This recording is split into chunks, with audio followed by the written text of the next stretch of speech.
Bonjour et bienvenue dans la deuxième partie de cette formation, ou ce tutoriel comme vous voulez, dans lequel nous allons traiter un peu de points différents en fait. Dans le premier point, on va traiter un aspect du réseau virtuel avec VirtualBox, et dans le second point, on va attaquer réellement tout ce qui est la certification avec l'Active Directory et tout ce qui va s'en suivre. Donc pourquoi je fais une petite parenthèse sur ce premier point au niveau du réseau, c'est parce qu'en fait, configuré comme il était, donc je vais pas déplier la configuration, mais vous pouvez le voir juste ici, il est en NAT. Et si par exemple je prends un poste client, qu'on prendra un Windows 8 et que je le mets en NAT, ils auront tous les deux exactement la même adresse IP et la même passerelle. Et tous les deux peuvent être allumés en même temps sans avoir de conflit, pour la bonne raison, c'est que VirtualBox ne mélange pas ces réseaux NAT et il les isole complètement. Donc nous, ce qu'il nous faudrait, c'est quand même pouvoir avoir un réseau, on va dire, dégagé du réseau réel, du mien, du physique, pour pouvoir que les deux ordinateurs communiquent ensemble sur ce même réseau. Puis on aimerait bien aussi avoir quand même internet au moins sur un des postes. On pourrait le faire sur les deux, mais je le ferai que sur un des postes. Pour ça, on aurait pu choisir la solution de pont, mais le pont, comme je vous ai expliqué dans le chapitre précédent, c'est que ça va rentrer en conflit avec notre propre réseau physique, donc c'est pas recommandé. Alors comment faire pour avoir ce type de réseau? En fait, VirtualBox par défaut propose une carte réseau, donc il en propose une à l'installation. Soit vous l'avez installé en même temps, ou soit vous l'avez pas installé, mais ça c'est pas grave, ça se reconfigure par la suite. Et cette carte, en fait, cette interface réseau va permettre de créer un réseau et d'y connecter chacun des postes virtuels sur ce réseau au travers de cette carte, tout simplement. Le problème, c'est que ça s'appelle un réseau privé DOT. Et en tant que tel, VirtualBox n'entend que ce réseau reste entièrement privé et du coup il peut pas communiquer avec le réseau hôte, le réseau physique. Donc là on se retrouve avec le problème que on a les deux PC dans le même réseau, ça c'est super. Par contre, ces deux PC pourront pas communiquer avec l'internet ni mon réseau physique. Donc ils communiquent pas vraiment avec le réseau physique, ça c'est super, c'est ce qu'on veut. Mais bon, l'internet ça nous dérange un petit peu parce qu'on peut avoir besoin d'internet. Donc pour cela il y aura une petite astuce que vous allez voir. Donc c'est pour ça que je fais cette parenthèse sur le réseau, parce que cette petite astuce n'est pas forcément innée pour tout le monde. Après il y en a d'autres qui existent, hein, des solutions bien plus lourdes comme mettre des routeurs virtuels, utiliser des environnements plus complexes comme GNS3, ou des cartes de bouclage Microsoft. Bref, il y a plusieurs solutions qui peuvent exister, mais là on va employer la plus simple et la plus rapide à mettre en place. Donc je vais explorer mon centre de réseau et de partage sur mon propre PC physique. Et nous voyons que j'ai en fait deux cartes réseau. Donc Internet, je l'ai nommé comme celle-ci, c'est ma carte réelle qui est connectée au PC réellement et qui a l'Internet. Et VirtualBox, c'est une carte virtuelle que VirtualBox m'a installée à l'installation. Donc si vous n'avez pas cette carte, alors dans le menu fichier de VirtualBox et dans Paramètres, au niveau du réseau, c'est que vous n'avez pas cet adaptateur. Voilà. Vous voyez, vous êtes comme ça. Donc il suffit d'en ajouter un à cet endroit-là, et automatiquement, ça vous recrée un adaptateur pour votre carte virtuelle VirtualBox. Donc je vais le renommer comme j'avais fait au début en VirtualBox. Un autre point, que si votre adaptateur est désactivé aussi, donc imaginons je l'ai désactivé pour X raison, puis que par la suite je voudrais le configurer, et ici dans le réseau je le verrai plus. Pour la bonne raison qu'il est désactivé, donc je peux pas le voir. Voilà, donc ça c'est un autre petit point. Donc maintenant qu'il est réactivé et qu'il est disponible, je vais le configurer avec le petit tournevis. Et si VirtualBox me propose par défaut une adresse d'interface avec son masque, et aussi si je voudrais activer un serveur DHCP. Alors dans l'environnement que je suis, j'aurai le serveur 2012 avec contrôleur de domaine, autorité de certification et tout ce qui s'ensuit. Et si je prends un client à côté, justement, c'est parce que comme tout va se passer sur le contrôleur de domaine, il n'y aura aucun problème avec les certificats, tout se passera franchement dans le meilleur des mondes. Par contre, si on met un client à côté qui lui n'est pas dans l'Active Directory, parce que s'il était lié au domaine avec l'Active Directory va pousser les certificats vers le client via les GPO. Donc on verrait pas vraiment des erreurs qu'un client externe pourrait rencontrer en fait. Ou un de vos potes qui voudrait s'y connecter, et du coup bah lui comme il serait à l'extérieur complètement, il rencontrerait plein d'erreurs. Donc on va pas mettre de DHCP par contre, pour la bonne raison, c'est que bah, y a que 2 PC, et on va configurer à la main les IP. Alors ici, bien entendu, il vous donne une adresse d'interface, mais libre à vous de choisir l'adresse que vous voulez, hein. Il n'y a pas de restriction, on va dire, là-dessus, quoi. Imaginons, j'ai envie d'utiliser, je sais pas, un réseau qui soit en... Allez. En 8.1. Bon, je vais dire 9. En 9.1, par exemple, il n'y a aucun souci. Par contre, si vous faites ça, faites-le avant de démarrer les machines. Enfin, c'est un conseil. Vous pouvez le faire quand les machines sont démarrées, mais après vous aurez des soucis, donc il faudra que vous redémarrez la machine complètement si vous avez des problèmes de communication avec votre interface.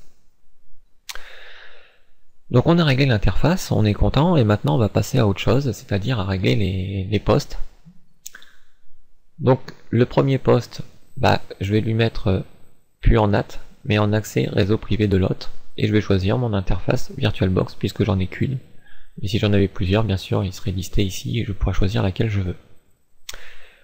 Et voilà, je regarde que c'est bien en mode tout autorisé pour pas avoir de soucis par la suite. Et mon Windows 8, bah, je vais faire la même chose.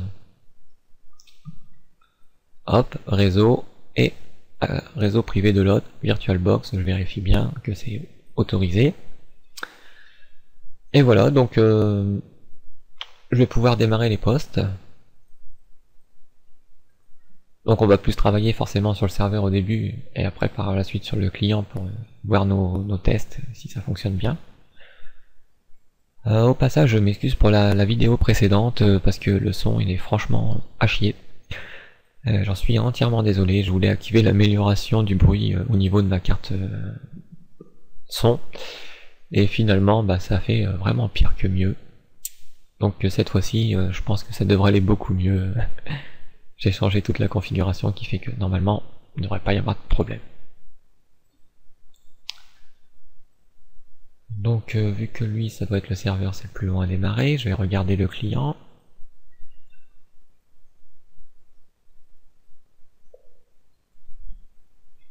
Alors le client, bah, je vais lui donner l'adresse IP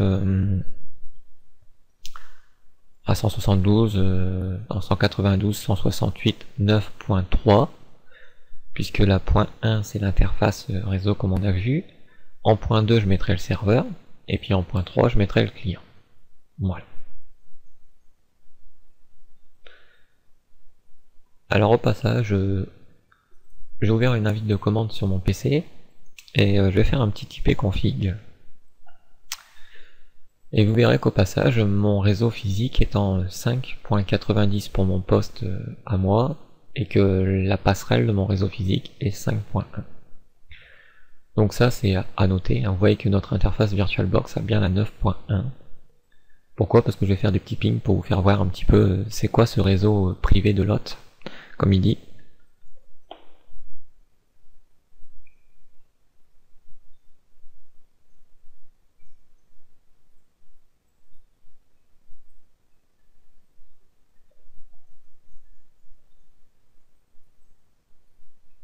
Hop, je vais regarder au niveau du serveur.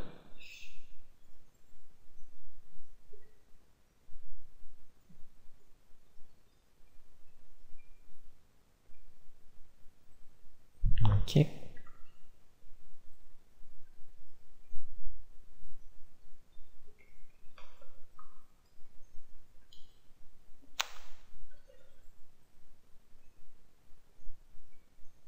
Ok, bon. On va passer sur le client comme on disait, et on est parti. Donc on va sur le bureau, et on configure l'interface réseau, puisque, rappelez-vous, j'ai pas mis de DHCP ni rien, donc c'est à moi de rentrer manuellement ces informations. Donc oui, au passage, je l'ai nommé UnixVer, puisque le domaine c'est UnixVer. Mais aussi, au passage, hein, vous allez voir que ce PC n'est pas du tout lié au domaine. Hein. Il est totalement isolé. Ils sont juste sur un même réseau, on va dire local, mais c'est tout quoi. Et bien sûr le workgroup, il n'y a pas de liaison au domaine. Hop. Donc sur l'interface réseau, voilà, je l'ai appelé unixver parce que le domaine c'est unixver.net, hein, et le nom de NetBIOS du domaine c'était unixver au moment de l'installation d'Active Directory. Ça me permet d'isoler mes réseaux comme ça. En un coup d'œil, je peux au moins voir à quoi ça correspond.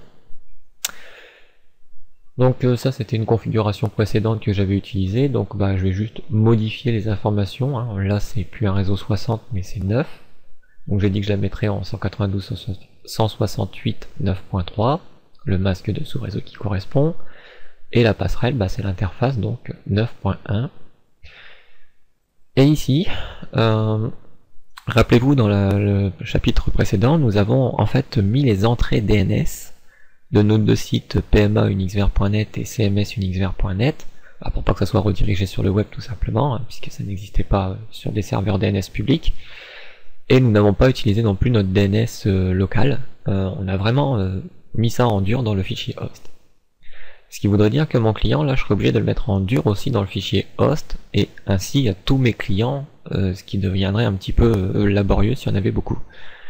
Donc ce que je vais faire tout simplement, c'est à mes clients, vu qu'ils sont dans le même réseau local, pointer sur le DNS directement de mon serveur, et je configurerai du coup le DNS du serveur avec les nouvelles entrées DNS pour nos deux sites web, tout simplement.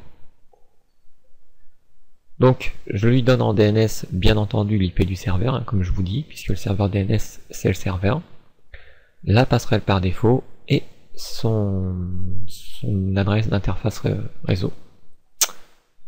Voilà pour celui-là. Donc il me dit qu'il a détecté un réseau, on lui dit OK. Donc vous voyez au passage que ce réseau en fait n'a pas d'internet, hein. Donc ça c'est tout à fait normal. Et on va faire un petit ping sur l'interface réseau. 9.1, et on voit qu'il n'y a pas de souci de communication, il communique bien avec le 9.1. Donc maintenant je vais passer du côté du serveur et en faire de même.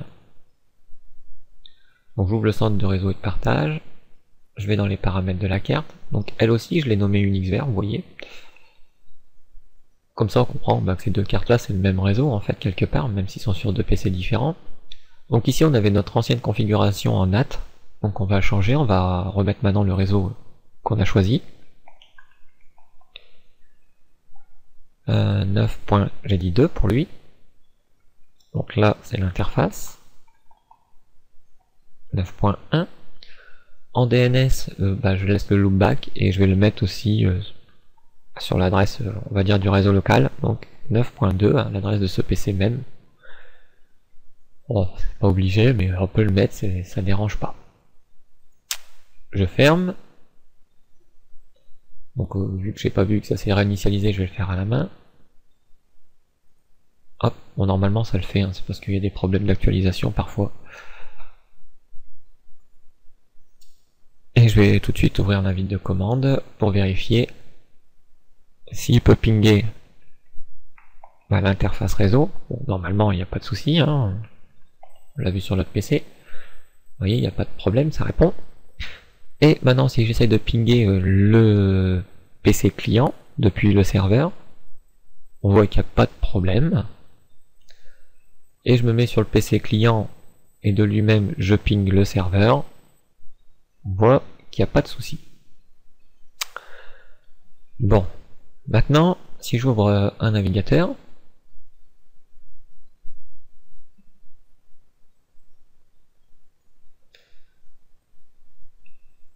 donc là je vais pas attendre que Google me dise que c'est pas possible. Je vais cliquer sur phpMyAdmin qui est le lien que j'ai raccourci à. Je vais juste modifier le HTTPS. Hop, j'enregistre, je retourne. Donc j'essaie d'accéder à mon site PMA unixver.net et vous voyez, il me dit que c'est pas possible, qu'il connaît pas. C'est tout à fait normal puisqu'il y a un problème de résolution de nom. D'accord? Donc chose que nous allons configurer maintenant. Donc sur le serveur, Donc déjà dans un premier temps, je vais enlever du fichier host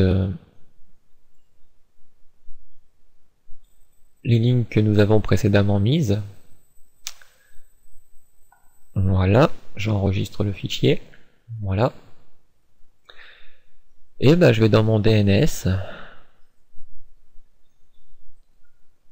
Hop, un petit clic droit, gestionnaire DNS. Sur le serveur DNS, alors je vais configurer 2 petits points avant, puis après je mettrai les entrées. Premièrement, c'est si on regarde la zone de recherche inversée, elle n'existe pas. C'est le comportement par défaut. Donc nous allons en créer une. Donc nous allons faire suivant. C'est une zone principale. On l'enregistrera dans Active Directory. Je l'utilise uniquement pour ce domaine. J'aurais pu l'utiliser pour toute la forêt si j'aurais voulu. Donc je vais le mettre qu'en IPv4 tout simplement. Et si j'ai le choix, hein, soit je rentre sous la forme réseau inversé, ou soit je donne l'identifiant du réseau, donc qui est 192.168.9. D'accord, puisque ce qui suit derrière, c'est les interfaces. Donc ça, c'est bien l'idée du réseau. Vous voyez que tout seul, il a remis la zone inversée. Et on fait suivant, on laisse ce qui est recommandé. Puis on termine. Et voilà, nous avons créé notre zone de recherche inversée. Donc on verra tout à l'heure un petit peu ce que c'est. Au niveau de mon serveur, alors je vais configurer une chose au niveau du serveur dans ses propriétés. Vous voyez, par défaut, il écoute sur toutes les adresses IP. Mais tout à l'heure, je vais insérer une nouvelle carte réseau qui sera en NAT pour avoir la connexion Internet. Et de ce fait, il va vouloir écouter aussi cette carte-là, ce qui m'arrange pas forcément. Donc je vais lui dire non, maintenant tu vas écouter uniquement et bien précisément que sur ces 2 adresses-là, et c'est tout. Comme ça, si plus tard je mets des autres interfaces, bah il écoutera pas sur ces interfaces, du moins. Voilà, il écoutera pas dessus. Au passage, le redirecteur, si vous l'avez aussi, vous pouvez l'enlever. Hop. Donc on fait ça, et on supprime. Voilà, et j'applique. Maintenant, dans ma zone de recherche directe, dans le domaine unixver.net, ici je vais y créer 2 entrées. Donc la première, ça va être de type A. Bah, tous les deux seront de type A. Donc le premier c'est phpMyAdmin, donc on l'avait appelé PMA, pma.unixver.net, d'accord. Et l'adresse IP sur lequel on est maintenant, donc 9.2. Donc je vais copier cette adresse puisque je vais ajouter une deuxième entrée. Donc ici on peut cocher les cases. Donc on a bien le pointeur d'enregistrement PTR associé, on peut la cocher puisqu'on a configuré la zone inversée pour ce type d'adresse IP. Donc j'ajoute l'hôte, voilà, il me dit qu'il a été ajouté. Je continue et je vais ajouter le deuxième hôte qui est CMS. Je vais recoller l'adresse IP que j'avais récemment copiée. Et puis je laisse les mêmes options et je clique sur ajouter un autre. Voilà. Maintenant que j'ai terminé, je peux cliquer sur terminer et derrière je vois bien qu'il m'a ajouté mes 2 hôtes. Vu que je viens de faire quelques changements sur le serveur DNS, je vais le redémarrer.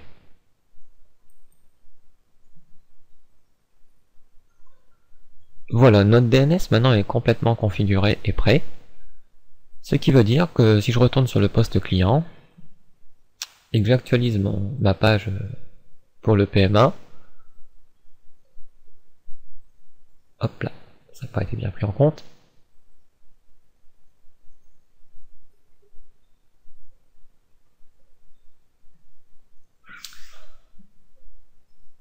Alors je vais regarder son interface. Je vais le désactiver, réactiver, histoire de dire que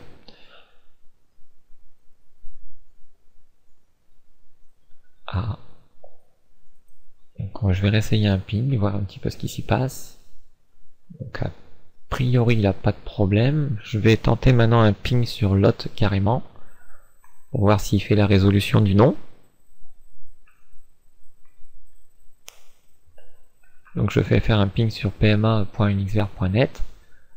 Donc on voit bien qu'il a résolu le nom 9.2. Je retente l'actualisation. Et voilà. Là c'est juste le temps que les informations traversent le réseau virtuel. Donc on voit qu'on a accès à notre PMA. Par contre, si j'essaye Joomla, bah, je vais avoir une petite erreur. Bon, pas grand chose de très grave. C'est qu'en fait, nous n'avons pas démarré le serveur MySQL, du coup il peut pas afficher les pages.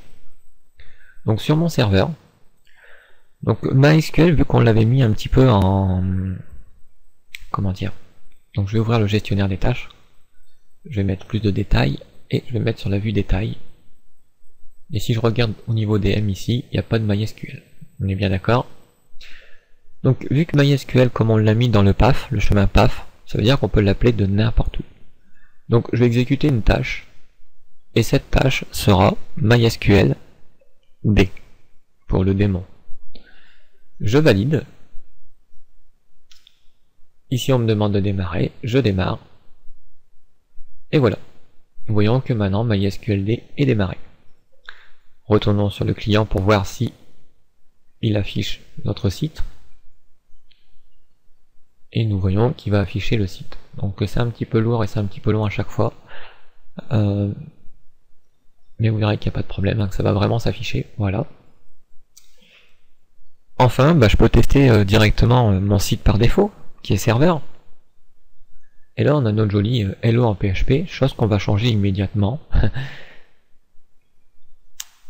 Donc pour ce faire, bon bah là ça j'en ai plus besoin. Le DNS, bah on voit qu'il fonctionne bien, il n'y a plus de soucis, on peut le fermer. On va maintenant aller dans 2IS, dans le gestionnaire de services 2IS, et on va déplier le serveur jusqu'au site, et on va sélectionner le défaut website, puis on va explorer. Donc au début on avait créé deux fichiers de tests, HTML et PHP pour savoir si cela fonctionnait. Maintenant nos tests sont terminés, on peut les supprimer ces fichiers. Et vu que j'avais tout sauvegardé dans le dossier 2IS, je vais tout remettre à la racine du wroot. Donc je fais un coupé-coller et je supprime ce dossier 2IS. Alors vous avez vu que les sites, j'ai pas créé les sites dans ce dossier webroot. C'est un choix. C'est à vous de voir comment vous voulez organiser ça. Mais moi je vous conseille franchement de laisser le wroot comme le défaut website, Windows Server le gérer, parce que plus vous allez ajouter des services et plus il va modifier ce site par défaut et qui va appliquer des droits un petit peu spécifiques à certains endroits, ce qui fait que vous pouvez rencontrer pas mal de problèmes par la suite. Donc moi j'ai pris l'habitude de mettre chacun de mes sites dans des répertoires extérieurs au wroot, tout simplement. Ceci fait, je repars sur mon client, j'actualise, et du coup on retrouve notre belle page 2IS 8, qui est quand même plus beau que notre Hello en PHP. Voilà, donc côté configuration réseau on a terminé, je suis désolé d'avoir perdu peut-être les 20 minutes qui ont suivi là, mais au moins pour ceux qui étaient en environnement virtuel comprendront à peu près l'environnement que j'ai pu mettre en place pour la suite de ce tutoriel. Alors pour l'instant Windows 8 je vais pas en avoir besoin, donc je vais le réduire, et nous allons rester sur notre serveur. Alors notre serveur il y a un petit délire encore, hein, parce que je vais pas le faire sur Windows 8 mais vous imaginerez que c'est pareil puisque c'est sur le même réseau. Si j'essaye de pinguer mon hôte, donc 590, mon interface, vous voyez qu'il va pas y avoir de réponse. Donc je pourrais aller jusqu'au bout comme ça, mais je vais l'interrompre avant. Et du coup si déjà 590 il le connaît pas, alors 5.1 il le connaît encore moins bien. Donc il n'a pas d'internet du tout ce PC. Donc je vais interrompre. Alors pour lui donner internet à celui-là, on y va. On va dans VirtualBox. Ici sur le serveur, puisque c'est le serveur, je vais dans ses configurations réseau. Et là vous voyez je peux pas modifier les cartes tant que le serveur est en route. Bon. Et du coup je vais devoir arrêter le serveur. Alors ce qui m'arrange pas c'est que je vais arrêter le serveur et que du coup MySQL va s'arrêter aussi. Donc ici je pourrais prévoir une sorte de script qui démarre au démarrage pour pouvoir démarrer mon serveur MySQL dès le début. Donc pour cela je vais utiliser Notepad++ et je vais me créer un petit nouveau fichier. Donc je vais le mettre dans le langage batch puisque on est sur Windows. Je vais pas vraiment mettre des échos ou des trucs comme ça, je vais juste faire un start MySQLD et c'est tout, il comprendra puisque MySQLD étant dans le PAF. Donc ce fichier, je vais l'enregistrer sous, et faut savoir que dans Windows, au niveau de programme data de Microsoft, vous savez le raccourci qu'on avait mis ici, Windows, menu démarrer, programme, et on a ce menu démarrage. En fait, les scripts qu'on met là-dedans, ils vont s'exécuter au démarrage du PC. Donc n'appelez pas le script MySQLD parce que vous aurez des conflits. Donc tapez ce que vous voulez, mais pas MySQLD. Par exemple, base de données. Voilà. Et ce script, il sera en BAT dans ce dossier de démarrage. J'enregistre. Je peux fermer ceci. Donc je vérifie bien qu'il s'est placé dans mon démarrage. Il s'est bien placé là. Je peux éventuellement tester ce script avant. Donc ici, je vais tout simplement dans les détails couper MySQL. Voilà. Et je vais tester moi-même mon script en le lançant à la main. Voilà, on voit qu'il a bien fonctionné, MySQL a redémarré. Donc, voilà, je l'arrête parce que je vais redémarrer l'ordinateur. Ah, plutôt, je vais arrêter l'ordinateur, puisque si je le redémarre, je n'aurai pas accès aux configurations, donc je l'arrête. Une petite maintenance, et on est parti.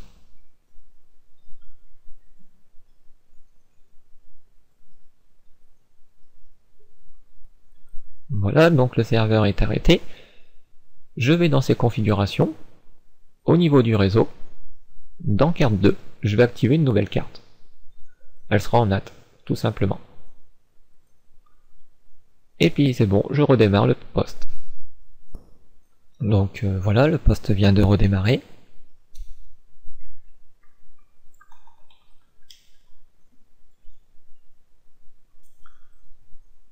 Alors nous allons voir tout de suite que on a bien Internet. Donc si on regarde, qu'est-ce qu'il a fait? Il nous a créé une autre interface réseau. Vous voyez qu'au passage, on a une autre script d'exécution automatique de MySQL. On peut bien vérifier, mais normalement il n'y a pas de souci, on a bien vu qu'il s'est lancé. Donc je regarde dans détail et je vois que MySQLD a bien été lancé. Donc on n'a plus le souci de MySQL au démarrage. Et ici je vois qu'il m'a créé une autre interface réseau. Donc si je fais un CTRL X, Windows X plutôt, et l'invite de commande un petit ipconfig, voilà, donc je vois bien qu'il m'a créé une interface en 10.0.3.15. Qu'est-ce que ça va me permettre cette interface? D'avoir Internet, mais aussi sur cette interface, elle est un peu liée à mon réseau local, physique, et du coup je peux pinguer mon PC physiquement, donc mon réseau physique. Donc je peux faire des tests à travers des ordi virtuels dans le même réseau virtuel sur la même interface, mais aussi je peux effectuer des tests depuis mes serveurs locaux, mes PC locaux, vers cet environnement virtuel. Mais vous voyez bien que les deux ne sont pas liés, d'accord? On a bien deux réseaux distincts, ici en 9 points quelque chose, et ici en 10 points quelque chose. C'est juste un NAT, donc il y a bien une frontière entre les deux. Ici non, je veux pas dans les paramètres, je vais juste la renommer, et je vais lui dire ça c'est Internet. Voilà. Donc maintenant que ceci est fait, nous allons commencer à faire joujou avec les certificats. Alors, avant on va juste voir un point concernant ces certificats avant de commencer à configurer l'autorité, pour comprendre qu'est-ce qu'on va configurer en fait. Donc ici je suis bien sur Google.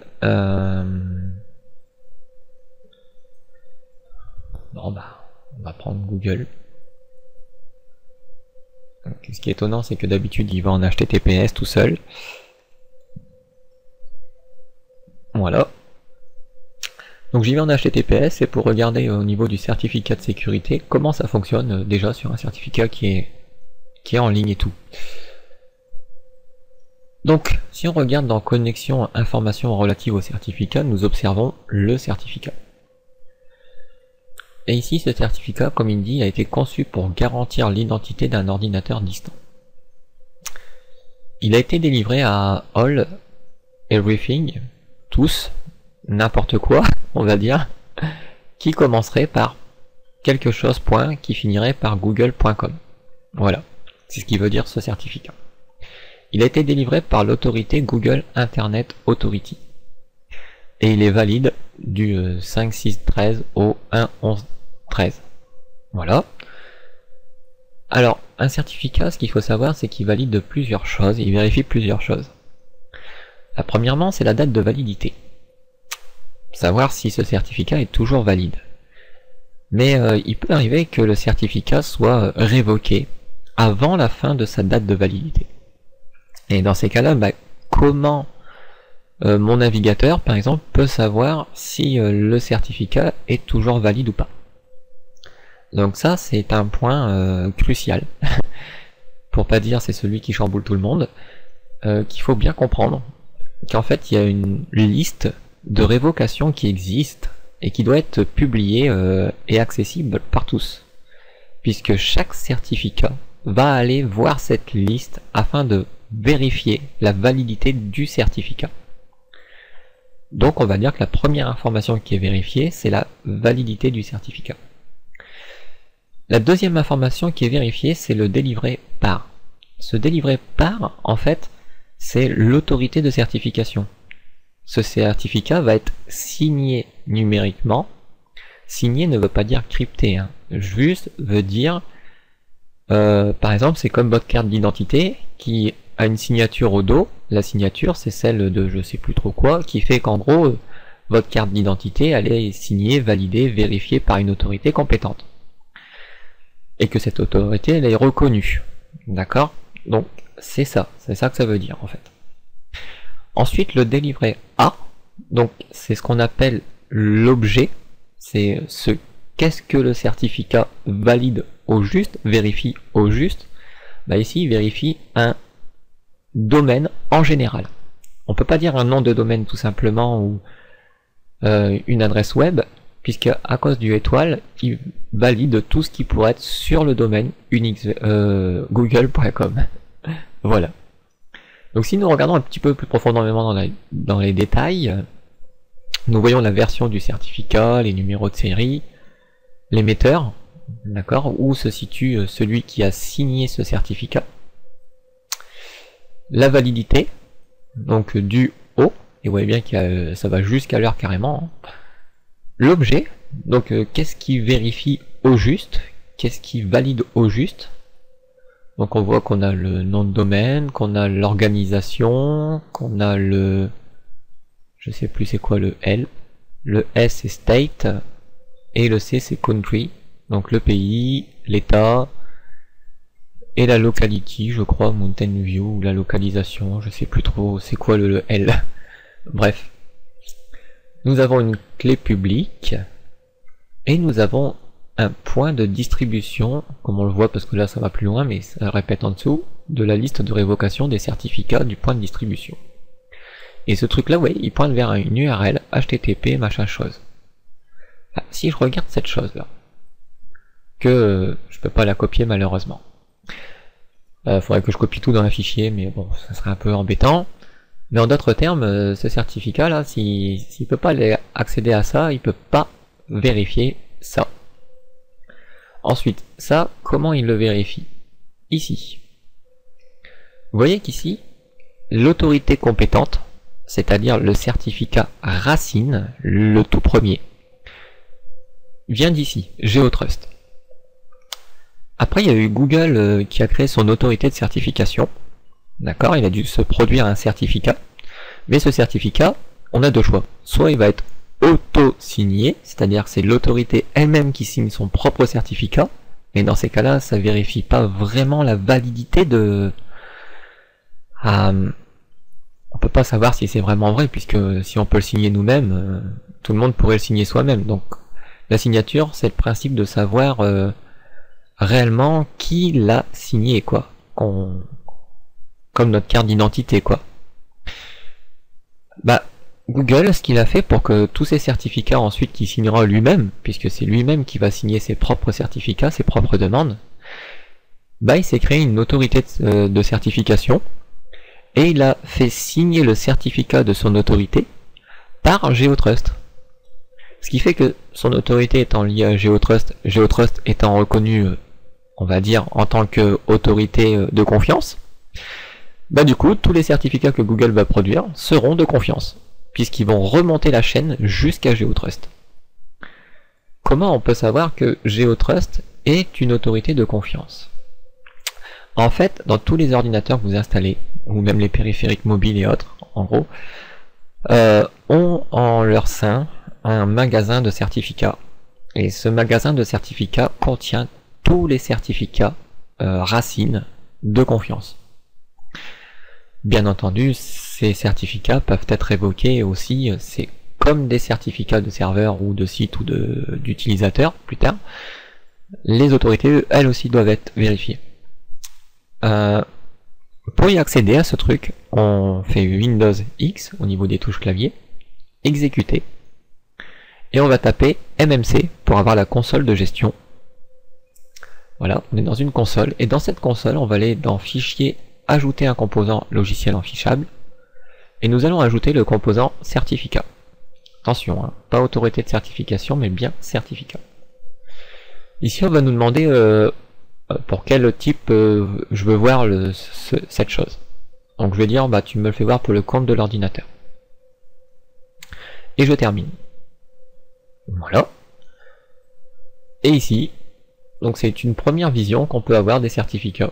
Donc il y a d'autres visions qu'on peut avoir des certificats, au travers d'un navigateur par exemple, comme IE, mais c'est pas le but de la formation pour le moment.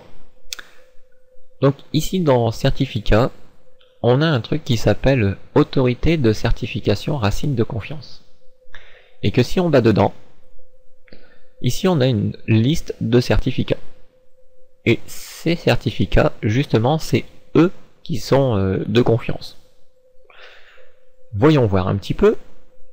Ici il me dit que GeoTrust, parce que si je regarde Google Internet Authority par exemple, que j'affiche le certificat de Google Internet Authority, donc une autorité de certification intermédiaire. On est bien d'accord, puisque la confiance, elle est là-haut. Elle est intermédiaire, puisqu'elle est entre les deux. D'accord? Donc si je regarde cette autorité de certification de confiance intermédiaire, on voit qu'elle a été délivrée par cette autorité Equifax Secure Certificate Authority. Et si je regarde cette information, normalement, je dois avoir ce certificat dans mon magasin Racine, puisque on l'a ici, voyez, Equifax Secure Certificate Authority. C'est comme ça qu'il vérifie l'identité et pas la validité, mais surtout l'identité du certificat.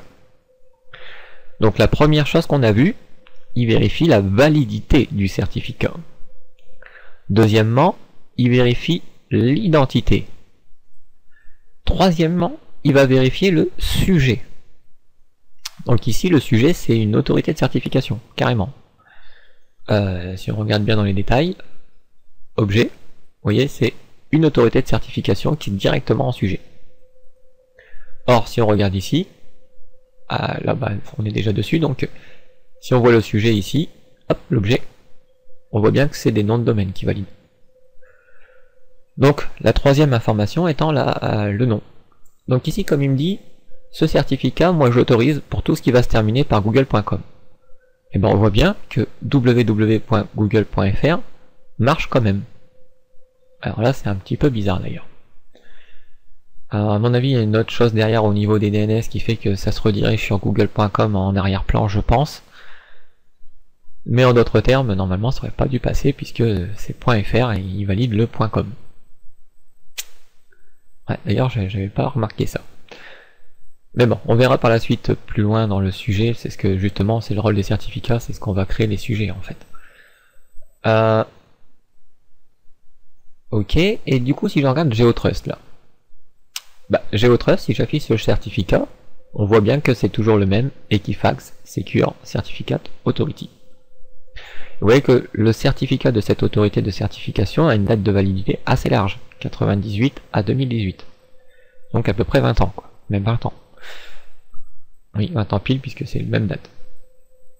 Donc vous voyez que un certificat pour une autorité a une date de validité assez large. Par contre, le certificat qu'on a délivré ici, celui qu'on est actuellement, vous voyez qu'il a été assez restreint, de 5/6/2013 au 1/11/2013.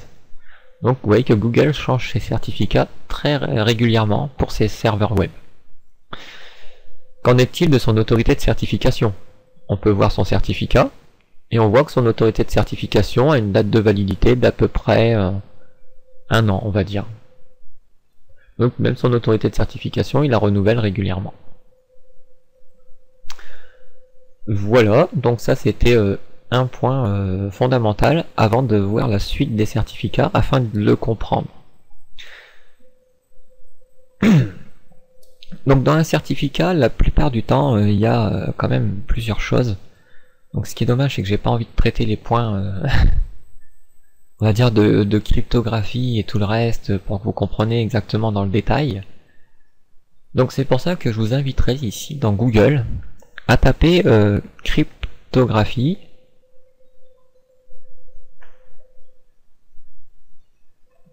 pour les nuls. Et vous allez tomber sur un site, voilà, de TechNet, de Windows en gros. Et il y a une bonne vidéo ici. Bon là j'ai pas Silverlight, je vais pas l'installer et tout, mais ouais, croyez-moi, il y a une vidéo. Et quand vous la lancez, bah vous en avez pour une bonne heure. Et on va vous expliquer vraiment la cryptographie un petit peu de A à Z. Bon, par contre, il n'y aura pas trop d'exemples dans cette vidéo, mais c'est surtout de la théorique qui permet de bien comprendre c'est quoi ce principe avec les certificats, parce qu'il y a plusieurs choses en fait à comprendre. La première étant que tout ça va être avec des clés asymétriques et symétriques en même temps, et qu'il va y avoir deux notions, ce qu'on va appeler la signature, donc l'identité, la validation d'une identité, c'est ce qu'on appelle une signature numérique, et une autre partie, ce qu'on appelle le cryptage de données, donc c'est ce qui permet de brouiller les données, justement, le chiffrage, c'est une autre partie. Mais sachant que dans les certificats, en général, les deux sont liés. Surtout pour le web. D'un côté, le serveur web chiffre les données sur le serveur, et d'un autre côté, on vérifie l'identité du serveur auprès d'une autorité de certification. Vous voyez qu'il y a les deux notions rentrent en même temps. Et après, il y a les notions aussi de clé publique, clé privée. Alors, faut savoir juste brièvement, je chiffre une donnée avec une clé publique, je ne pourrai lire que ces données avec la clé privée. Et vice versa. D'accord? Donc c'est pas la clé qui chiffre qui déchiffre. D'accord? C'est asymétrique, donc c'est la clé qui chiffre, c'est la clé qui la clé privée qui chiffre, ça sera la clé publique qui devra déchiffrer ce que la clé privée a chiffré.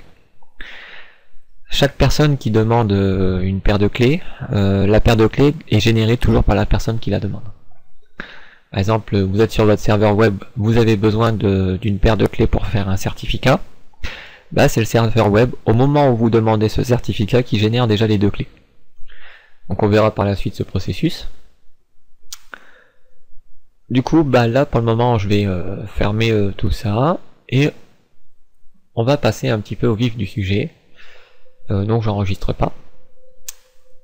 Donc ici, quand on a installé tous nos rôles et tous nos services, il nous reste une petite configuration à faire, celle de configurer les services de certificat Active Directory. Alors ça, c'est une nouveauté Windows Server 2012.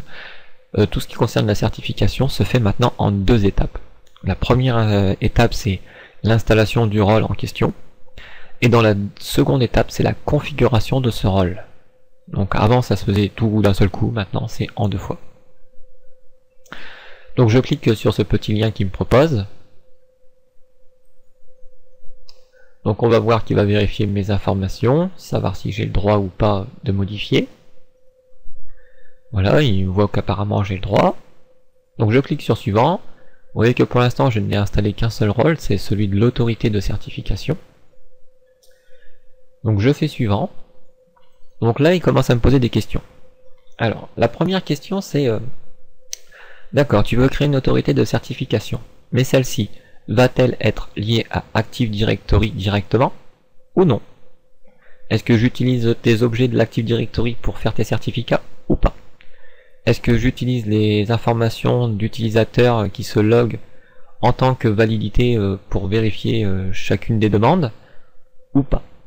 En d'autres termes, c'est uniquement sur Windows que vous verrez ça. Et si vous prenez l'entreprise, vous verrez que dans l'autorité de certification, on a un truc qui s'appelle les demandes en attente. En fait, quand on demande un certificat, au départ, on génère une paire clé publique, clé privée à la demande, puis la clé privée reste cachée, et la clé publique va être encodée en base 64 avec la requête de demande, donc les informations qu'on aura tapées pour le certificat. Cette information codée en base 64, c'est ce qu'on appelle une CSR, Certificate Request, je sais plus trop quoi. En gros, c'est la requête de la demande. Voilà. Et cette requête de la demande, on doit la soumettre à une autorité de certification qui va nous la signer. Donc pour la signer, elle va produire un hash, un checksum, une somme de contrôle ou une sorte de parité, on va dire, de bits de parité, qui va permettre de produire une signature. Et cette signature va être cryptée avec la clé privée de l'autorité de certification. Et puis, elle va nous produire de cela un certificat qu'elle va nous remettre. Donc notre certificat, à ce stade, c'est une clé publique, toujours, qui a été signée numériquement par une autorité de certification, et qui nous a été remis. Ce certificat qui nous a été remis et qui est signé, on le remet, on le redonne après au serveur ou au service avec lequel on en a fait la demande. Et ce service, vu que lui, à la base, il avait la clé privée qu'il a gardée cachée depuis le début, il va recrypter le tout avec sa clé privée. Et ce qui fait que seule la clé publique pourra déchiffrer les données. Voilà, c'est un petit peu le processus qui se passera. Donc, entre-temps, il y a la requête de la demande, et cette requête de la demande, comment on valide ça? C'est l'autorité qui va faire des tests pour vérifier la validité de ce qu'on veut valider. Si c'est une identité d'une personne pour un certificat, par exemple, d'un mail, donc ça peut être, il va vérifier via un envoi d'email depuis votre boîte mail que vous demandez de vérifier, puis limite, ils peuvent vous demander votre carte d'identité afin de vérifier votre identité réellement. Donc pendant ce temps, le certificat il est en attente. Et ensuite, le certificat en attente, on le délivre ou on le délivre pas. Soit on l'accepte, soit on l'accepte pas. Si on l'accepte, alors du coup le certificat est délivré. Et s'il arrive un problème par la suite, le certificat, on va pouvoir le révoquer avant qu'il se termine normalement. Et du coup, vous verrez tout le processus qui s'en découlera. En d'autres termes, pour faire clair, entreprise, ça veut dire que c'est lié à Active Directory. Autonome, ça n'a rien à voir avec l'Active Directory. Mais au fond, ça change rien dans l'autorité de certification. D'accord? C'est que vous avez un plus, si vous l'alliez à l'Active Directory, il n'y a pas ces requêtes de demande. Puisque l'Active Directory, comme l'utilisateur est identifié auprès de l'Active Directory, alors le contrôle de validité se fait automatiquement. Par contre, si c'est autonome, chaque certificat demandé aura une requête en attente. Voilà.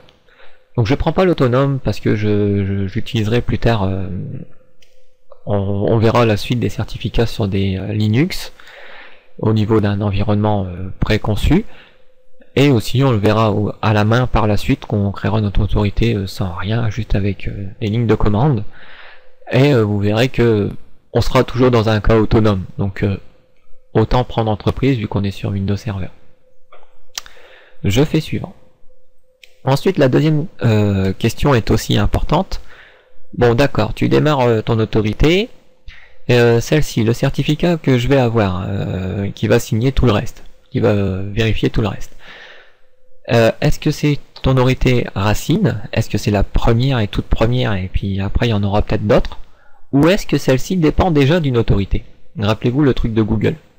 son autorité Google dépendait de l'autorité GeoTrust. Donc, lui, il était dans le cas secondaire en fait. Il allait créer un certificat d'autorité, mais qui devra être signé par une autorité compétente. Donc, GeoTrust.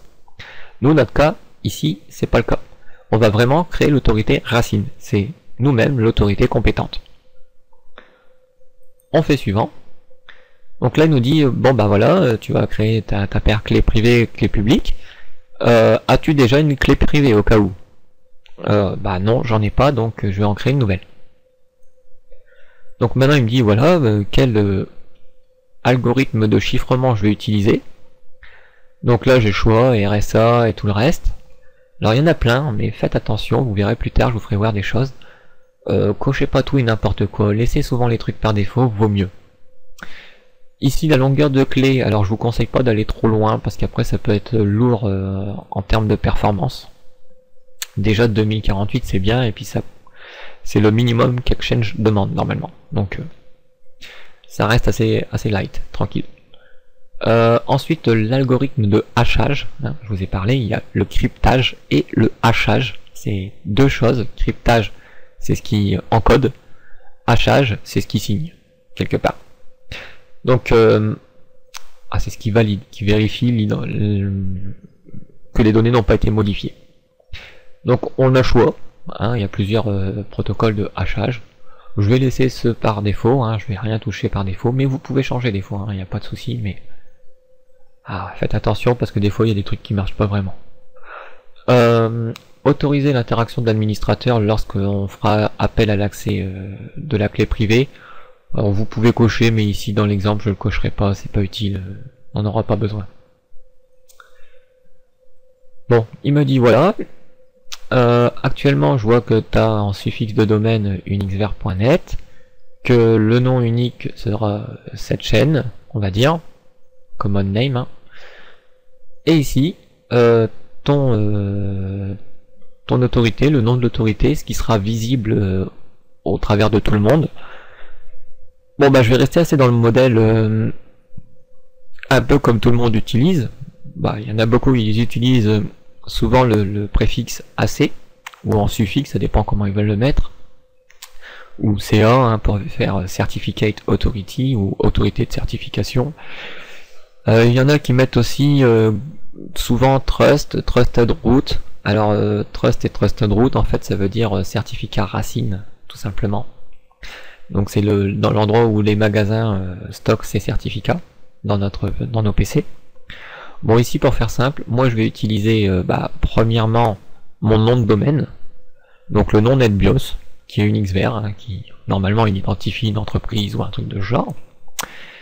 Et je vais faire préfixer ceci de AC, hein, tout simplement pour faire voir c'est l'autorité de certification UnixVer. Et je vais faire suivant. Donc ici on est sur le certificat de l'autorité de certification. Donc on a vu, hein, on pouvait être assez large si on voulait. Donc on va mettre 50 ans, ça laisse pas mal de temps. À vous d'adapter, hein, vous faites comme vous voulez. C'est pas, il n'y a pas de limitation, rien. C'est pensez que par contre tout dépend de ce certificat. Tout ce qui va être signé va dépendre de ce certificat. Pensez-y. Donc on y va. Là c'est par les emplacements de ce qui va mettre les données de certificat et les journaux système. Bon je les laisse. Mais vous pouvez changer. Hein. Et je configure l'ensemble. Voilà, il me dit que la configuration a réussi. Et je ferme. Donc à ce stade, nous avons notre autorité de certification qui est configurée et qui est en ligne. Si je regarde l'autorité de certification, hop, nous la voyons, elle est ici. Et on voit qu'elle nous propose des choses. Donc, certificat révoqué. Vous aurez des certificats ici, qu'uniquement si les certificats délivrés, vous les avez explicitement révoqués. Ou seulement si les certificats délivrés ont expiré dû à la date de validité. Du coup, ils se retrouveront dans révoqué aussi. En attente, je vous dis, ça c'est le truc qu'on verra pas, puisqu'on a pris le mode entreprise et pas autonome. Sinon, autonome, chaque requête de certificat est ici en attente, et elle attendra que vous validez la requête en question. Les demandes ayant échoué, en fait c'est ce qui était en attente, soit on valide et du coup ça devient délivré, puis que plus tard, imaginons qu'il y a un problème, on peut révoquer, du coup ça va passer en révoqué, ou soit l'attente, tout de suite, on le refuse. Donc ça sera pas délivré ni révoqué, ça passe tout de suite en ayant échoué. Ou simplement une demande qui a été mal formatée, qui n'a pas été convenablement écrite, on va dire. Du coup elle passe directement dans échoué. Et ici, modèle de certificat, c'est une liste de modèles par défaut que Windows nous propose et qui est disponible au travers de notre autorité de certification. Sachant que cette liste de modèles de certificats, on peut la gérer. Et vous allez voir que là, d'un seul coup, on en a une bien plus conséquente. Donc, le truc, c'est qu'on ne peut pas créer un certificat, un modèle de certificat directement. Il faut qu'on passe obligatoirement par ce qu'on appelle une duplication de modèle. Donc, à partir d'un modèle d'origine, le plus proche de ce que l'on veut faire normalement, si on veut créer son propre modèle, par exemple, j'ai envie de créer un modèle pour un serveur web, mieux que celui qui est proposé, parce que j'ai besoin de vérifier des choses ou de changer certaines données, ce qu'on fera plus tard, je dupliquerai ce modèle, d'accord. Je vais pas m'amuser à dupliquer le modèle ordinateur alors que je veux valider un serveur web. Faut être bien conscient de ça. Et une fois que vous aurez dupliqué le modèle, vous aurez accès ensuite aux informations de ce modèle. Donc là, tout est verrouillé, normal, hein, mais vous, quand vous allez dupliquer, vous aurez accès aux choses. Donc certaines parties, vous avez vu, qui ne sont pas verrouillées, comme la sécurité, où on peut définir les sécurités, qui peut accéder au serveur web et aux trucs de ce genre, vous voyez. Donc hop, ça on annule. Ça c'est ce qu'on verra plus tard. Donc, premier point important quand même étant l'autorité. Donc on va faire un clic droit et dans ses propriétés et voir un petit peu ce qui s'y passe là-dedans. Donc déjà on nous dit voilà, je suis une autorité de certification, le certificat 0, celui de l'autorité, a eu comme fournisseur de chiffrement celui-ci, comme algorithme de hachage, et je peux afficher mon certificat. Je vois que le certificat est valide 50 ans, qu'il a été délivré à et par. Donc le certificat est auto-signé, d'accord? Dans les détails, on voit l'émetteur, les dates de validité, l'objet, et c'est tout. On ne voit pas, par exemple, la liste de révocation. Ensuite, on voit le chemin d'accès de certification, et il nous dit bien que ce certificat est bien valide. Voilà concernant notre certificat. Donc après, on a divers réglages que vous pouvez parcourir. Alors, sachant que vaut mieux regarder celui sécurité, puisque c'est ce qui permet de faire les demandes et de voir les demandes. Donc on voit un petit peu ce qu'il y a. Donc ici on voit qu'un utilisateur authentifié peut faire des demandes de certificats, qu'un admin du domaine peut gérer les certificats, mais apparemment il peut pas faire de demande. Donc je vais l'ajouter à la demande.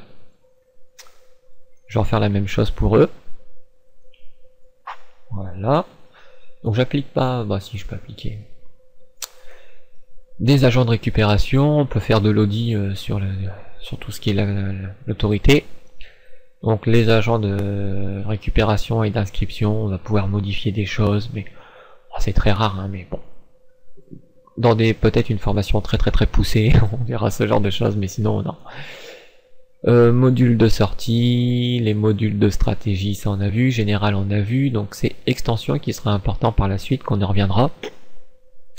C'est ce qui permet de publier la liste des révocations de certificats, des deltas. Vous verrez ces choses-là par la suite. Un rappel sur le stockage de là où il a mis les choses, et là où on va pouvoir gérer des certificats. Voilà. Donc ça c'était un petit point. Donc maintenant comment utiliser un petit peu cette chose. Bon si on veut on pourrait je crois ici on pourrait soumettre une demande de certificat. Donc faire une demande. Plutôt là il voudrait un fichier de requête. Donc il attendrait une requête de demande qui serait faite et qui pourrait créer le certificat en conséquence. Mais ici on peut pas faire une demande de certificat directement. Donc pour faire des demandes de certificat on a trois possibilités à peu près de ce que je connais. La première étant de passer par la console MMC comme on a vu précédemment, voyez, si je fais fichier, j'ajoute le composant certificat. Bon, je vais mettre toujours ordinateur, mais je pourrais mettre utilisateur, mais bon, c'est parce que l'ordinateur est un peu plus élevé que l'utilisateur. Et que je regarde là-dedans, vous voyez, dans personnel, j'ai des certificats personnels, et j'en possède un. Vous voyez que celui-ci est un petit peu bizarre. Si je regarde dans les autorités de certification de confiance, vous voyez que mon certificat est bien une autorité de certification de confiance, Racine, d'accord? C'est ce qui vérifie les identités. Hop là, je vais agrandir, Racine. Et qu'il est bien dedans. Mais qu'on voit qu'il n'y a pas de petite clé. Alors que personnel, ici, on voit qu'il y a une petite clé. Ça veut dire que celui-ci, si on regarde, il possède la clé privée associée à ce certificat. Donc ça, c'est un plus, on va dire, pour le moment. Donc ici, on peut faire des demandes de certificats. Donc là, pour l'instant, je suis sur l'ordinateur. Je vais peut-être me mettre au niveau utilisateur aussi. Donc on peut avoir deux trucs comme ça, il n'y a pas de problème. Donc on peut ajouter, on peut demander certificat. On ajoute au certificat, je vais demander utilisateur. Voilà. Ce qui fait que j'en ai deux pour l'ordinateur et l'utilisateur. Et je vais regarder ce qu'il y a au niveau du magasin personnel de l'utilisateur. Et on voit que l'utilisateur administrateur a eu un certificat directement créé tout seul. Et qui possède aussi sa clé privée. Et si on regarde ses propriétés, lui, il a été délivré par administrateur, et ainsi de suite, mais on voit que là, il n'y a pas de confiance sur ce certificat-là. De même qu'on va retrouver au niveau utilisateur notre autorité qui sera placée dans le magasin Racine de confiance, puisqu'on est sur l'autorité en elle-même. Donc voilà pourquoi ça se fait tout seul. Donc on va continuer par la suite à voir nos certificats. Si on voulait faire une demande de certificat, par exemple je me mets sur personnel, toutes les tâches, et je peux faire une nouvelle demande. Donc là je pourrais suivre l'assistant, faire suivant, et là il me dit voilà, il y a des modèles disponibles que tu peux utiliser pour en faire une demande. Mais bien sûr il affiche pas tout, vous pouvez regarder, il y en a encore d'autres de modèles, et plein.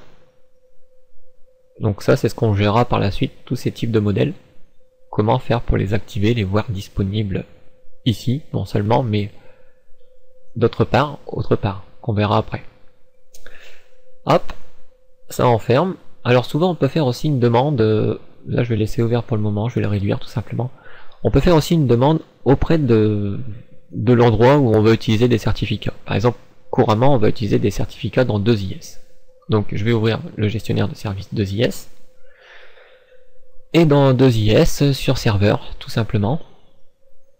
Parce que c'est le nom du serveur, mais vous prenez le nom que vous avez mis à votre machine. Je descends et j'ai certificat de serveur ici. Ici je vois celui de mon autorité qui est mis ici. Et à côté, je peux faire une demande. Je peux créer une demande. Donc ici cette demande va avoir pour conséquence de générer une requête de demande, donc la fameuse requête qu'on devra faire signer par l'autorité par la suite. Et enfin, une fois qu'on aura le certificat, on terminera la requête. On peut aussi créer directement un certificat de domaine, donc c'est un certificat qui va valider tout un domaine. Et on peut faire un certificat auto-signé, alors bon, c'est pas très conseillé, mais vous pouvez le faire. Le but c'est qu'on ait une autorité, autant l'utiliser. Enfin, la troisième solution que je connais, et que pour le moment n'est pas en place, si je regarde dans mon défaut website, que je le déplie, mais il y a pour l'instant rien. Donc ici on va y ajouter un nouveau rôle à notre autorité, c'est de pouvoir faire des demandes depuis le website. Donc on y va, dans gérer, ajouter des rôles, on fait suivant, suivant, on regarde l'autorité de certification, voilà, service des certificats, et on va ajouter inscription de l'autorité de certification via le web. Donc j'ajoute cette fonctionnalité et je fais suivant,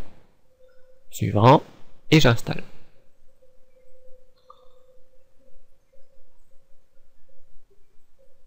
Donc voilà, après quelques minutes, l'installation est faite. Donc, comme je vous ai dit, hein, les certificats, ça se passe en 2 étapes. Donc, à la fin, on clique sur ce petit lien pour configurer. Sinon, ça se retrouve ici dans la notification. On pourrait recliquer ici. Hop. Donc là, du coup, ça m'a ouvert une autre fenêtre hein, que j'ai cachée, malheureusement. Voilà. Donc, même chose. Donc là, on ajoute maintenant c'est l'inscription via le web qu'on configure. Donc on fait suivant, on configure, et voilà, c'est terminé. Donc je peux fermer, et je peux fermer. Voyons voir ce qui s'est passé au niveau de notre serveur 2IS. Donc je vais actualiser le défaut website, et on voit qu'il nous a ajouté 2 répertoires. Alors, qu'est-ce que ces 2 répertoires? Alors le premier va concerner tout ce qui est la liste des révocations. D'accord.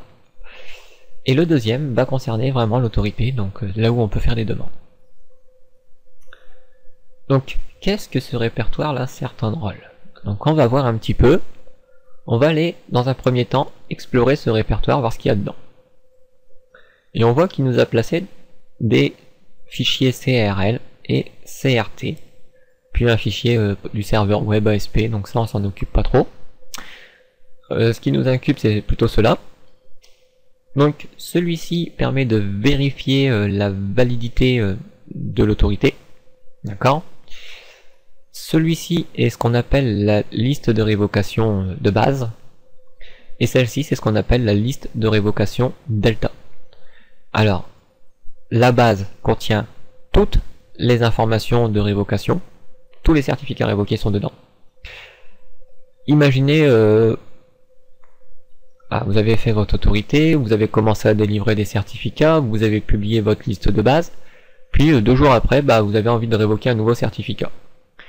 Imaginez que votre liste de certificats elle en contient, je sais pas, 200-300 de révoqués. Donc ça prend du temps quand même à télécharger ces listes. En fait, au début, le client, quand il n'a pas la liste du tout, il va télécharger la liste de base. Il n'a pas le choix, il va télécharger la liste complète.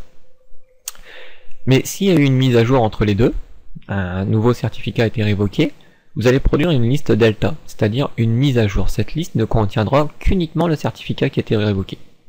Et du coup, le client, quand il va se connecter pour vérifier le certificat, il va juste télécharger la mise à jour, c'est-à-dire la liste delta. Voilà, c'est juste cette différence entre ces 2 listes, tout simplement. Donc pour le moment, nous avons ceci. Alors, on va... comment dire?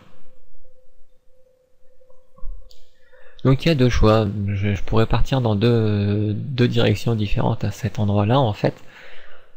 Je pourrais partir du cas où on configure tout pour que ça fonctionne bien comme il faut. Ou on pourrait partir du cas où je vais créer des certificats au fur et à mesure et voir qu'est-ce qui cloche au fur et à mesure pour pouvoir configurer justement la chose qui cloche. Donc je pense que je vais peut-être partir du cas de l'erreur en fait. Donc on va partir du cas de l'erreur.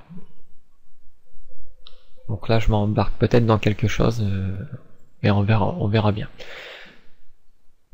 Donc pour le moment ce répertoire je vais fermer. Qu'en est-il si j'essaye d'accéder au web à travers ce répertoire? Donc je vais parcourir le port 80. Donc moi je l'associe à Google Chrome et on me dit que là il peut pas y accéder. Donc j'ai un problème s'il peut pas y accéder. Alors soit on va autoriser l'accès parce que ces listes seraient importantes, ou soit pour l'instant on va le laisser comme ça. Et on verra par la suite. Donc ce cert-serve là, qu'est-ce qu'il y a de bien? Bon, si j'explore, voilà, je me retrouve dans un répertoire particulier de Windows, dans le dossier de Windows.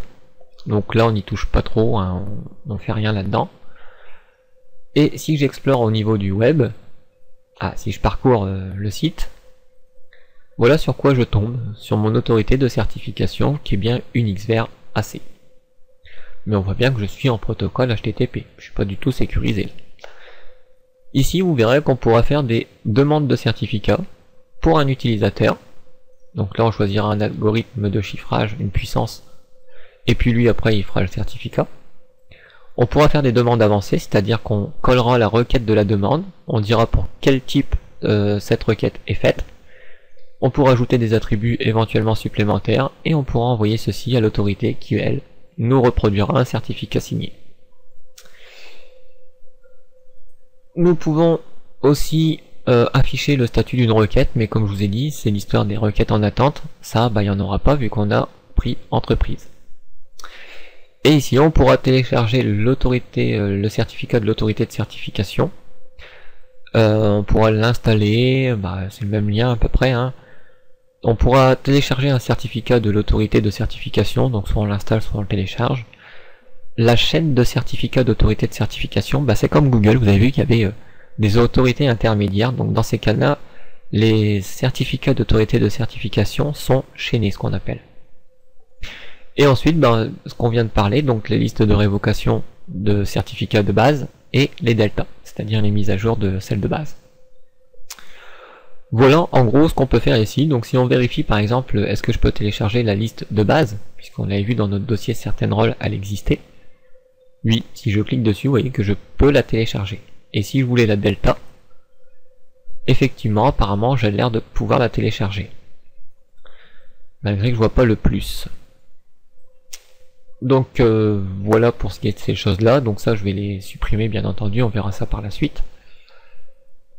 Hop, hop, hop. Donc dans mon dossier téléchargement, je vais faire du vide. Voilà. Donc là-dedans, je vais pas regarder, il n'y aura rien. Hein. Pour la bonne raison, c'est qu'on n'a rien révoqué pour le moment. Donc là, on va commencer à créer notre certificat maintenant. Donc pour ce faire, on va se mettre sur le serveur tout là-haut, ou le défaut. Je sais pas si on peut le faire maintenant sur le défaut, je regarde. Non, donc on peut le faire que sur le serveur principal.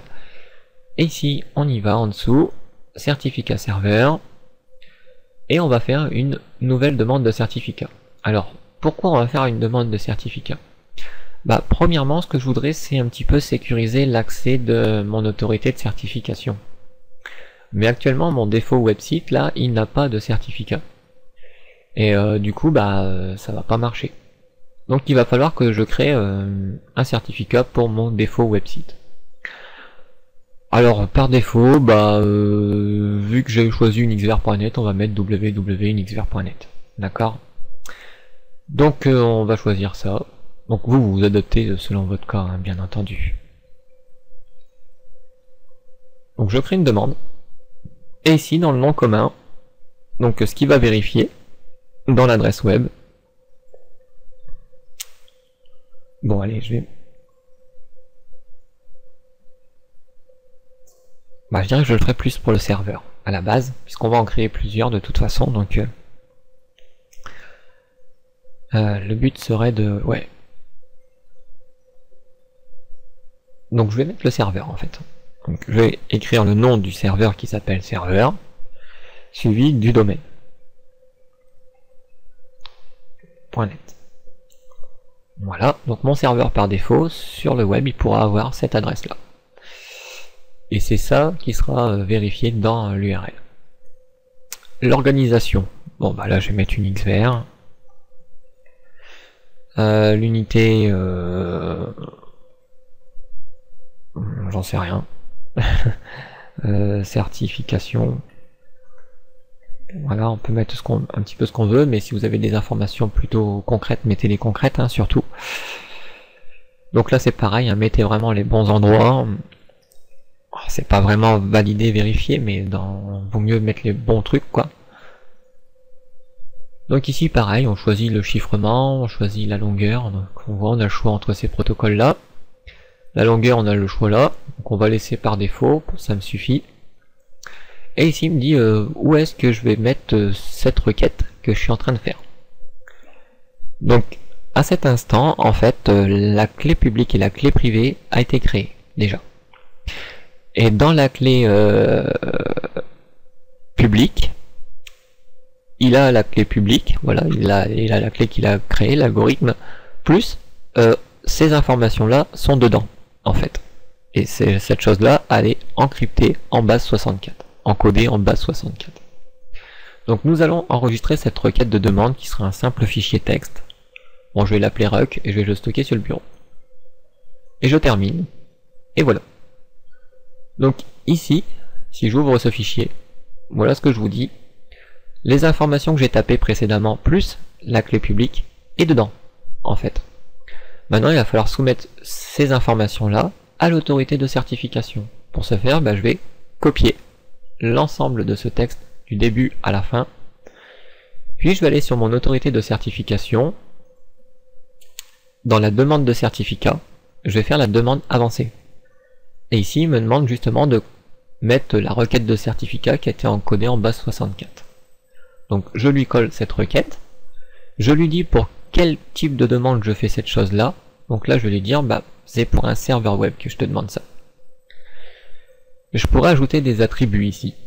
Par exemple, je pourrais ajouter localhost ou d'autres trucs. Bon, pour l'instant, on va faire simple. On va pas ajouter d'attributs, on va juste faire ce qu'on ferait normalement. Basiquement, quoi. Donc j'ai terminé la requête, ça veut dire que l'autorité a signé mon certificat. Et maintenant, je peux télécharger le certificat.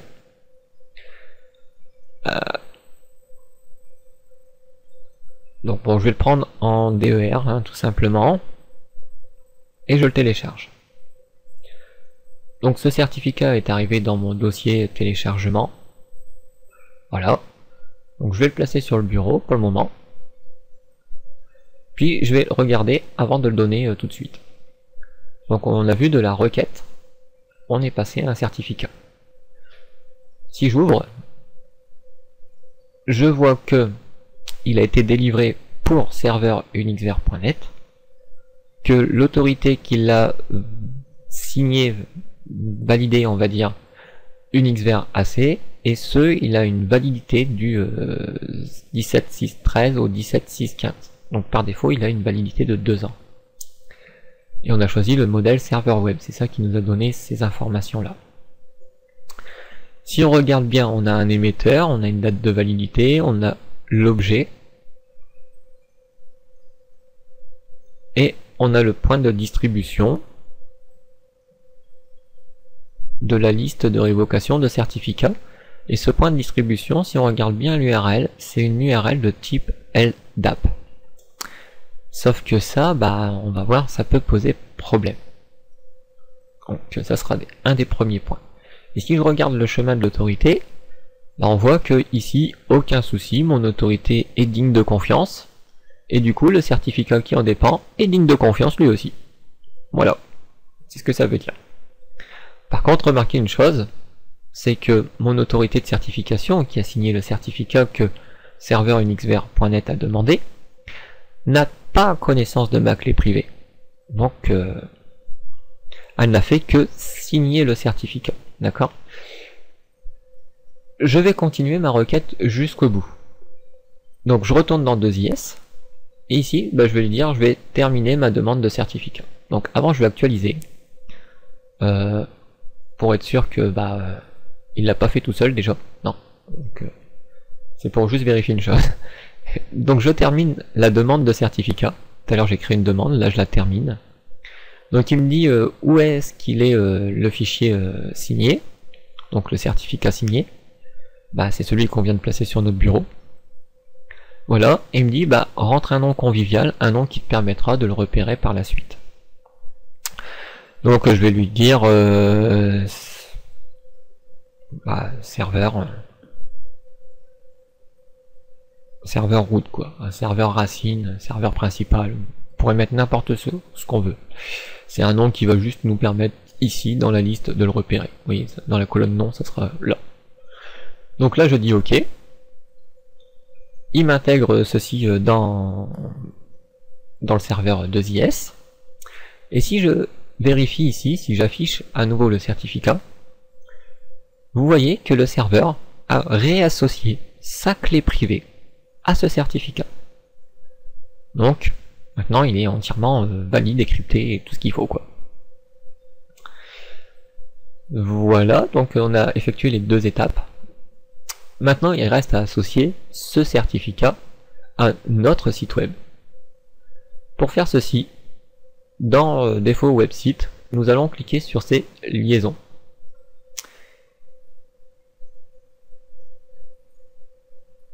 Voilà. Et ici, nous avons par défaut une liaison en HTTP sur le port 80. Nous allons en ajouter une nouvelle qui va être en HTTPS. Et on va dire que c'est pour le certificat serveur route qu'on veut utiliser. Si j'affiche le certificat, c'est celui qu'on a vu il y a 2 minutes. Et pour l'instant, disons que je vais rester comme ça. Je dis OK et je ferme. Voyons voir ce qui se passe au niveau de notre autorité. Donc ici, je crois que j'ai le nom par défaut, voilà. Donc je vais retourner sur l'autorité, mais en HTTPS. Donc je peux le faire directement d'ici, au fait. Donc je peux déployer, prendre cert serve, et cette fois-ci, je demande en HTTPS. Et là, boum, première erreur. Donc c'est ce que je vous ai dit, on allait voir les erreurs au fur et à mesure. Donc la première erreur, il me dit, vous tentez d'accéder à localhost, d'accord, mais que le serveur est identifié comme serveur unixver.net. En d'autres termes, j'entre un nom qui n'est pas bon. Et je peux vérifier ceci auprès du certificat. Il me dit que l'URL ne correspond pas, et si je regarde les infos, ben je vois qu'il est délivré comme objet pour serveur unixver.net. Si je regarde le command name, voilà ce qu'il attend dans l'URL. Or, moi dans l'URL, je lui ai envoyé localhost. Donc ça ne marche pas. Disons que je veux essayer autre chose, serveur, puisque localhost correspond aussi à serveur.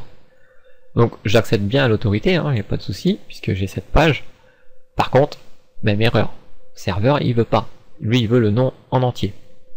Donc disons, on va y aller jusqu'au bout, serveur.unixver.net. Et là, attention, t'essayes d'accéder à quelque chose en sécurisé, je veux savoir qui tu es. Donc on y va. Unixver, c'est le domaine que j'ai créé. Moi je suis l'administrateur. Et le mot de passe, voilà, c'est le mot de passe administrateur. Et je valide. Et là, tout va bien. On a bien la connexion qui a été sécurisée, une identité qui a été validée. Mais si je regarde nos informations de connexion, qu'est-ce que je peux voir? Qu'il a été délivré là, pour lui, vous voyez, il n'y a pas de clé privée ici. On est sur une clé publique. La clé privée reste que sur le serveur. Donc rappelez-vous, le serveur a la clé privée, il crypte tout avec la clé privée, et vous avez la clé publique qui permet de décrypter tout, puisque une clé qui encode, c'est l'autre clé qui décode. De même, quand vous envoyez des données avec la clé privée, vous allez crypter avec la clé publique, puisque vous avez la clé publique. Donc quand vous allez envoyer des données avec la clé publique cryptée, il n'y a que la clé privée, donc que le serveur qui peut décrypter ces données. Voilà comment ça fonctionne pour le cryptage. Et pour ce qui est la signature, la vérification, c'est ce qu'on a vu au niveau de l'autorité de certification. Donc ici on voit qu'on n'a aucun souci avec le certificat. D'accord? Si ce n'est qu'il faut taper le bon nom dans l'URL. Ok. Qu'en est-il d'un client? On va voir le cas du client maintenant. Donc je bascule sur mon Windows 8. Et ici, j'y vais directement en HTTPS. Serveur unixver.net, certserve, donc j'ai la bonne adresse là-haut. Et là on me dit, oups, ça va pas. Pourquoi ça va pas? J'ai tapé le bon nom pourtant. Il nous dit, vous tentez d'accéder à serveur unixver.net, mais le serveur a présenté un certificat émis par une autorité, par une entité non approuvée par le système d'exploitation de votre ordinateur. Ah bon? Regardons un petit peu le certificat. Il nous dit, l'identité de ce site web n'a pas été vérifiée, le certificat du serveur n'est pas approuvé. Ah bon? Regardons les informations du certificat. déjà on voit une petite icône là en nous disant un problème. Windows ne dispose pas des informations suffisantes pour vérifier ce certificat. Ah, que lui manque-t-il? Ah, il n'y a pas l'autorité de certification. Déjà. Impossible de trouver l'émetteur de ce certificat. Et dans les détails, l'émetteur c'est qui? Unixver.ac. Et effectivement, il ne l'a pas. Alors, pourquoi il l'a pas? Bah, deux raisons. Déjà, le certificat de notre autorité de certification reste sur l'autorité de certification. Et il est bien dans le magasin de certificats Racine de confiance, comme nous l'avons vu précédemment, puisque notre serveur l'a validé. Mais ce qu'on pourrait penser dans un premier temps, c'est de se dire, oui, mais vu que lui, il n'a pas l'autorité de certificat, il n'a pas l'autorité, donc je vais y aller plutôt dans des exemples. La touche Windows X, exécuter, c'est que j'ai un menu, c'est vrai, donc exécuter, MMC, ouvrir. Et si je regarde ici dans Fichier, je vais ajouter un composant logiciel enfichable, certificat. Je lui demande pour le compte d'utilisateur ou de l'ordinateur, bon, on va laisser sur utilisateur pour le moment. Et si je regarde au niveau des autorités de racine de confiance, on voit ici que c'est un ancien, puisque moi je l'avais appelé AC Unixver, donc ça je vais supprimer. Voilà. Mais on voit bien que notre autorité, celui qui s'appelait AC Unixver, si je me trompe pas, non, Unixver AC, voilà, bah on l'a pas dans ce magasin. Et du coup, bah ça lui pose problème, premièrement. Donc, comment lui ajouter à ce magasin? Alors ça, je vais le fermer. Non, je vais même pas le fermer, puisque je vais m'en servir après. Donc, par contre, ça, je lui dis OK. Donc, ici, c'est pas parce que le certificat, là, il n'est pas approuvé, la connexion n'est pas valide. D'accord, le serveur a bien la clé publique, la clé privée, tout est chiffré comme il faut. Ça veut dire qu'on peut poursuivre en fait. En poursuivant, il nous demande de s'authentifier, donc je répète le nom du domaine puisque là je suis vraiment à l'extérieur du domaine, puis je suis dans Chrome. Et l'administrateur c'est le compte utilisateur du domaine, et puis son mot de passe. Et je me connecte. Et comme j'ai le droit d'y accéder, je peux très bien y accéder. Ça ne pose aucun problème au niveau de l'accès au site.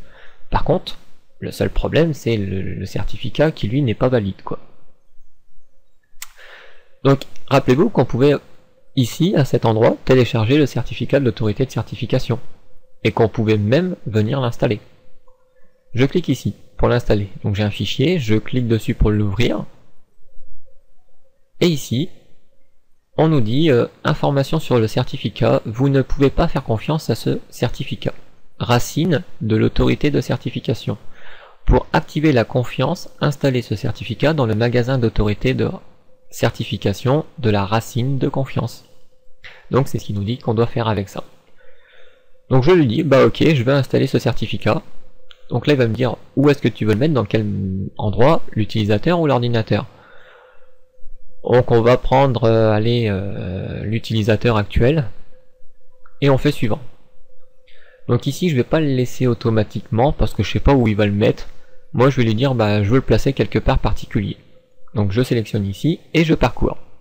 Et vous voyez il me reparcourt un petit peu la console MMC, magasin personnel, l'autorité de certification et les autres qu'on n'a pas encore vus. Donc moi je lui ai dit c'est l'autorité de certification racine de confiance.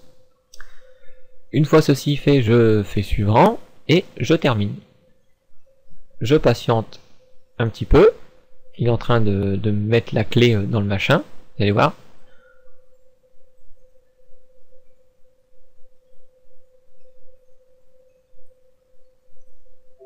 Voilà. Il a dit qu'il a mis le certificat là où il fallait, et qu'il me demande si je veux vraiment faire confiance à ce certificat. SSH 1, rappelez-vous le cryptage. Je dis oui. Il nous dit que voilà, l'importation a réussi. Ah, génial. Regardons dans notre console. Et ici, nous allons actualiser. Donc pour actualiser là-dedans, c'est vrai qu'il faut aller sur le en haut, action, actualiser, puis après retourner là où on était. Et là-dedans, on voit bien qu'on a bien notre certificat UnixVR et que si on ouvre, bah on a bien le certificat, celui-ci est bien valide, il n'y a pas de souci, dans les détails, on a l'émetteur, donc cette fois-ci il est là, on a les dates, on a bien l'objet, donc l'autorité, et c'est tout. Et si on regarde dans les chemins de certification, bah on a bien le certificat de l'autorité qu'il est bien valide. Qu'en est-il maintenant si je regarde ici? Actualisons. Donc je vais revenir à l'accueil, déjà à la base, et j'actualise. Et là on voit qu'il se passe rien. C'est normal. En fait, on pourrait penser que bah il faudrait juste quitter, puis revenir. Mais en fait non. Vous allez voir que non. Même quitter et revenir, vous voyez que il reste toujours comme cela. En fait, Chrome, quand il démarre, il vérifie ce magasin. Mais au moment où il démarre. Et là, il était démarré Chrome. On a changé ce magasin. On a rajouté un certificat, mais Chrome ne le connaît pas encore. Donc il va falloir couper Chrome, le navigateur internet que vous utilisez, hein, moi c'était Chrome, mais le navigateur que vous utilisez, et vous le rallumez. Donc là, je vais pas attendre Google puisqu'il ne trouvera pas. Et je vais retourner sur mon autorité de certification. Donc déjà ici, on voit tout de suite que pas d'avertissement et il me demande tout de suite de m'authentifier. Donc à la base, il me donnait un avertissement, puis après il me demandait de m'authentifier. Et là je vois que je me suis connecté sans aucun problème. Et si je regarde au niveau de la connexion, les informations sur le certificat, délivré à, par, et le chemin, et bah cette fois-ci, il connaît le chemin complet. Et là on pourrait se dire, bah c'est bon, on a tout réussi et tout va fonctionner maintenant. Bah en fait pas tout à fait. Parce qu'en fait dans notre certificat, je vous ai dit, il manque une chose importante. Et oui. Comment va-t-il vérifier la date ici? Imaginons, je révoque ce certificat. Comment cet ordinateur-là va savoir que ce certificat est révoqué? Puisque si je regarde au niveau de mes listes de révocation, ce qui permet de vérifier cette chose, là je suis là, je vais mettre sur tout parce que je sais pas pourquoi il a mis sur ça. Si je regarde voilà le point de distribution, bah en fait il peut le vérifier ça, mais uniquement sous protocole LDAP. Et bah nous, voilà, si j'essaye ici du LDAP là-dedans, ça marchera pas, vous comprenez. Ah je pense pas en fait, j'ai jamais essayé au fond. Donc je sais pas. Bon, j'ai pas envie de me taper tout ça là-dedans, mais le mieux étant que la liste soit, comme on avait vu sur Google, disponible en HTTP au moins. Et on peut la rendre disponible en HTTP. Mais dans le certificat, vous avez vu, ça n'a pas été inclus cette info. Et du coup, bah lui, il pourra pas vraiment savoir si ça va être bon ou pas bon. Prenons exemple. Retournons sur notre autorité. Alors là, vu qu'ils sont sur le même réseau local, peut-être qu'il arrivera à vérifier avec le protocole LDAP. Franchement, je sais pas vraiment. Dans ces cas-là, bah ça marchera, mais sinon ça marchera pas, vous verrez. Donc ici, j'ai créé un certificat. On se rappelle, de type serveur web. Ce certificat était pour celui-ci. Disons que par but en blanc, je sais pas, ce certificat, j'ai plus confiance et je veux le révoquer. Alors je vais le révoquer. Et on va me demander, bah, pour quelle raison tu veux le révoquer ce certificat? La clé a été compromise, l'autorité carrément de certification a été compromise, il y a une modification dans le nom de l'entreprise ou autre, le certificat bah, il a été remplacé, l'entreprise a fait faillite, ou le certificat a été retenu. Bon, bah ici on va dire, allez, le certificat va être remplacé, tout simplement. Donc je valide cette révocation, boum, et du coup dans mes certificats révoqués, j'en ai un. Alors, qu'en est-il si j'essaie d'y accéder? Pour le moment, pas de souci. Je copie l'adresse, je ferme Chrome, je rouvre, et je recolle pour y accéder. Toujours pareil, information d'identification, vu qu'on est en HTTPS, ça passe plus en clair du coup. Sinon à la base, il vous demande aussi, hein, parce que c'est que là on est sur le contrôleur de domaine, on est administrateur, on est logué, donc il connaît ces informations là. Mais quand on est passé en HTTPS, vu qu'on a crypté les données, il connaît plus du coup. Ah, il les connaît mais il peut pas les comprendre. Donc on voit qu'ici, bah ça passe. Et on se dirait, bah pourquoi il passe, le certificat est révoqué. Ah ouais, mais est-ce qu'il le sait qu'il est révoqué? En fait non, il ne sait pas encore. Comment on va pouvoir lui dire? Et ben en fait ici, dans certificat révoqué, dans toutes les tâches, on va demander de publier. Et là il nous dit, hop, on va publier une liste de révocation des certificats. Donc le type de liste de révocation, est-ce que c'en est une nouvelle? Ou est-ce que c'est une mise à jour par rapport à la liste complète? Bon bah ici on n'en a jamais créé, alors on va dire bah c'est une nouvelle liste. Donc oui, je veux créer. Et voilà, c'est tout ce qu'il y a à faire, hein. L'autorité a publié maintenant le certificat dans une liste. Donc ici, si j'actualise à nouveau, pas de problème, même chose, je copie, puisqu'il le vérifie au début de la connexion, dès qu'il initie la connexion. Donc comme on était déjà connecté, du coup il le voit pas. Mais là, bam, badabou. Vous tentez d'accéder à serveur unixver.net. Mais le certificat présenté par le serveur a été révoqué par son émetteur. Cela signifie que le certificat présenté par le serveur ne doit pas être approuvé. Il est donc possible que vous communiquiez avec un pirate informatique. Et là, plus étonnant, c'est qu'on peut même plus y accéder. Vous avez vu que j'ai... je vais y retourner. Mais je peux pas accéder au site cette fois-ci. Il est vraiment bloqué. Alors que quand il n'était pas valide, on pouvait y accéder. Et si on regarde ici, dans le chemin, il me dit qu'il est valide. Là, il me dit qu'il est valide. Là, il me dit que voilà, ça a l'air d'être bon. Mais par contre, bah, en fait, il est plus bon parce qu'il a été révoqué. Bon, comment lui le sait qu'il a été révoqué? Bah, rappelez-vous, c'est le serveur. Et en tant que serveur, il a accès à cet emplacement, c'est-à-dire le LDAP, d'accord, l'Active Directory. Donc pour lui, c'est facile de vérifier. Et vu que bah, la liste est publiée dans l'Active Directory, il l'a vu tout de suite. Qu'en est-il de mon client, qui lui n'est pas connecté à mon Active Directory? Même chose, vu que la connexion est initiée, je copie, je ferme, et je retourne. Je colle, je m'authentifie. Et lui il me dit bah ouais, c'est bon, tu peux y aller, tout va bien. Y a pas de souci mon grand. Bah ouais, mais sauf que le certificat est révoqué quand même. Et du coup bah il a pas pu vérifier cette chose. Pour la bonne raison, c'est que lui, il ne peut pas se connecter à l'Active Directory.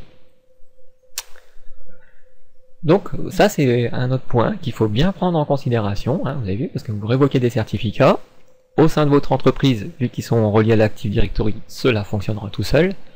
Par contre, les clients externes, eux, continueront à y accéder sans problème, malgré qu'ils ne devraient plus. Alors comment faire? Bon bah premièrement, hein, ça va être d'enlever le certificat au niveau du serveur.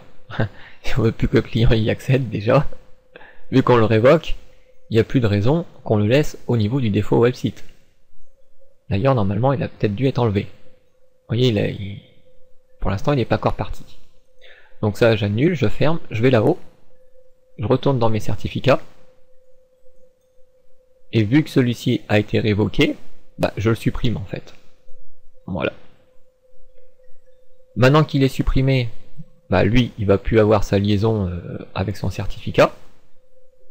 Voilà. Si je regarde, non sélectionné, il n'y en a plus. Et mon client, donc déjà moi si je tente d'y accéder maintenant, bah, bon je peux pas parce que voilà, vous avez compris que c'est la connexion qui a été initiée précédemment. Mais maintenant, vous voyez, j'essaie d'accéder à un truc, mais il n'y a pas de certificat en gros. Et ici, si j'actualise, bah, ça marchera pas. Je copie, je ferme, je rouvre, je retourne, je m'authentifie, et ici on voit qu'il n'y a toujours pas de problème. Donc ça, c'est simplement dû au fait que j'ai pas redémarré le serveur de ZS. Ouais, des fois ça arrive d'oublier des petites choses. Donc je pourrais redémarrer 2IS complètement, ouais, vas-y, c'est ce que je vais faire. Hop, je redémarre complètement 2IS, ou je pourrais redémarrer un seul site directement. Donc voilà que 2IS a été redémarré, donc je réactualise. Donc connexion initiée, donc même problème.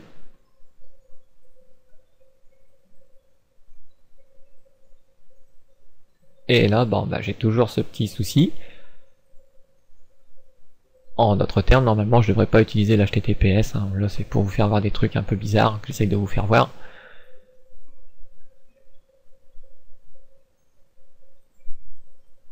Là il y a des chances qu'ils trouvent pas, hein. Vu qu'il n'y a pas de certificat associé, normalement ces genres de manipulations ne fonctionnent pas, et c'est ce qui se passe un petit peu, on voit que ça fonctionne pas. Ce qui est tout à fait normal, hein. À la limite, on peut même faire ceci, puisqu'il n'y a pas de certificat, donc autant enlever la liaison à ce niveau-là, et de plus tenter d'y accéder sur un truc qu'on pourra pas faire. Donc je reparcours 80, là, sur le serveur, l'autorité de certification, donc allez, je vais taper en entier, du coup j'ai pas le choix.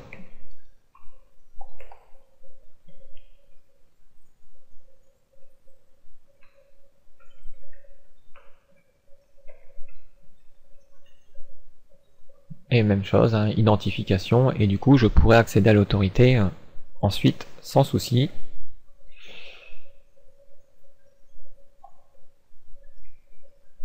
Là c'est parce que aussi je dois rentrer les informations, non pas parce qu'on est en protocole sécurisé, mais tout simplement parce que j'essaie d'y accéder, on va dire, un peu depuis l'extérieur, à cause de l'adresse là-haut.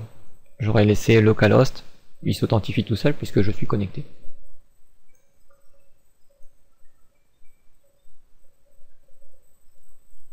Alors là j'ai Chrome qui fait des siennes. Bon. Dans ces cas-là, c'est qu'il a ouvert 50 000 choses, voilà, la plupart c'est toujours ça.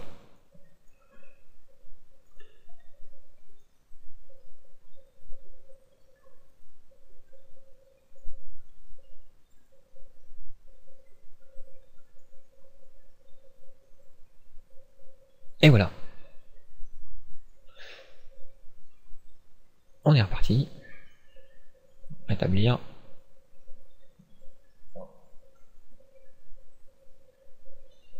Là, il va tenter en HTTPS. Et là, je vais enlever le S. Et bon, on repart dans l'authentification.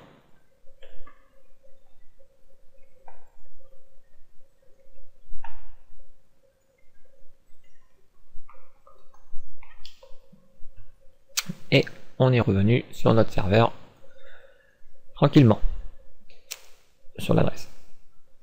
Donc, on a vu là, premièrement la révocation du certificat. Bon, le problème c'est que sur tous nos certificats, pour l'instant, on n'avait pas le point de distribution qui pointait vers nos listes de révocation. Vous savez, ce petit dossier ici en fait, qu'on avait vu au tout début. Et si j'explore ici, je vois pas grand chose de changé, si ce n'est que normalement dans la liste ici, je dois voir apparaître celui que j'ai révoqué. Vous voyez, le certificat a été remplacé. Et je pense pas que je peux afficher le certificat, mais on voit que c'est lui qui a été révoqué, il a été inséré dans cette liste. Voyons, continuons ensuite par rapport à ça. Alors, je vous dis que normalement c'est accessible par le web. Seulement, par défaut, l'autorité ne le publie pas, ne le fait pas. Donc si on va voir dans notre autorité de certification, d'accord, dans le composant autorité de certification, dans ses propriétés, nous avons vu extension tout à l'heure, brièvement. Et ici, on voit qu'il publie dans LDAP, puisqu'il a bien coché publier, inclure et tous ces trucs-là. Mais si on regarde HTTP, il n'a rien publié. Et puis si on regarde le protocole file, le partage local, bah pareil, il n'y a rien de publié. Par contre, si on regarde un petit peu où est-ce qu'il publie ces choses, Donc il nous dit en HTTP, il le mettra sur le nom du serveur DNS. Ceci est une variable utilisée par Windows qui pourra permettre de dire, si on change de but en blanc le nom du serveur, ça marchera. Mais en même temps, ça marche pour localhost, le nom du serveur qui s'appelle serveur, et le nom du serveur avec le domaine, donc serveur.mixver.net. Donc il est bien publié sur le web. De même que file, là ça sera anti-slash, le nom du serveur, et le dossier certain role, et là ça sera l'adresse certain role, dans lequel il fera suivre le nom de l'autorité de certification, le suffixe du nom de liste de révocation des certificats, après du liste de révocation de certificat Delta autorisé, .crl. Vous voyez? Donc c'est les noms qui nous affichent là-dedans en fait, tout simplement. Après vous verrez, il y aura plusieurs d'autres trucs qui vont se rajouter au fur et à mesure du temps là-dedans. Par exemple, là pour le moment, vu que ça n'a pas été modifié, il aurait peut-être fallu que je redémarre l'autorité pour qu'il m'ajoute à 2 petites modifications, je crois bien. Donc je vais regarder un petit peu ça avant de modifier la chose. Je vais arrêter et la redémarrer. Pour voir dans le dossier ici.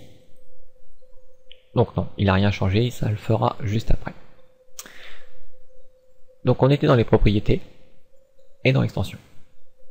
Donc ici il faut savoir qu'il y aura des points de distribution non seulement pour les listes de révocation de certificats, mais pour les informations relatives à l'autorité de certification elle-même. Donc on aura deux choses à faire. Donc prenons pour l'instant l'accès de l'autorité de certification, vérifier l'identité de l'autorité, quoi, si elle est toujours valide ou pas. Donc pour le HTTP, donc je vais demander d'inclure l'extension AIA dans les certificats qui seront émis nouvellement. D'accord? Pas ceux qui ont déjà été faits, mais ceux qui vont être faits par la suite. Même chose pour le protocol file, je vais pouvoir lui dire aussi. Alors le truc pour l'instant, avant de valider ces choses, je vais vérifier sur mon serveur.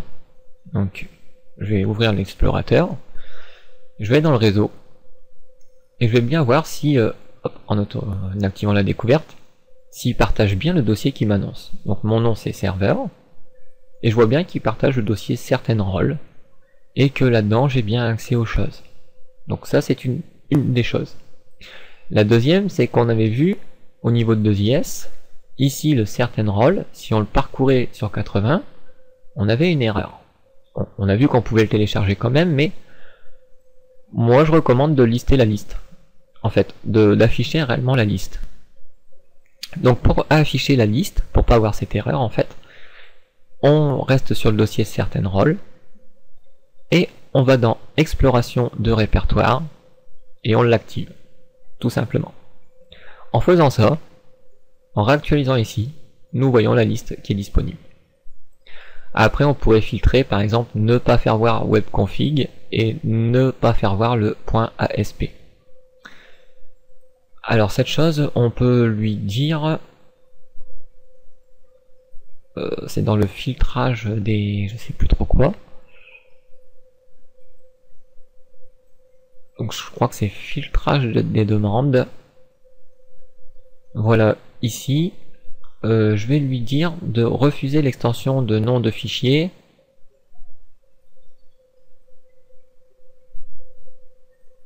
ou d'une règle. Donc si j'ajoute une règle de filtrage, il va me demander le nom, la chaîne de la requête, une extension. Donc je crois qu'on peut faire plus simple, c'est là-dedans en fait, normalement. Ouais, je vais regarder un petit peu partout. Dans les en-têtes, dans la chaîne de requête.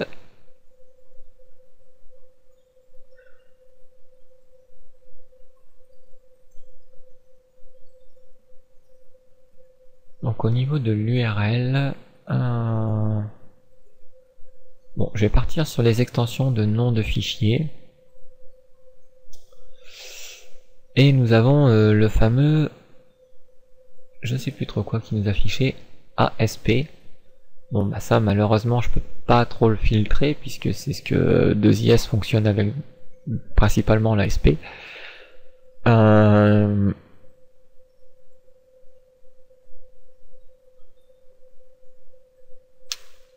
Bon, je vais pas perdre de temps là-dessus. Normalement on peut le faire assez simplement, mais là je vais pas perdre trop mon temps. Si ce n'est, bon allez, je peux essayer d'en faire un, le web.config. Donc disons que je veux refuser l'extension .config. Donc je crois qu'il y a peut-être le everything avant, non, il n'y a pas. Donc l'extension de fichier existe déjà. Ok, donc je regarde .config, elle est sur false.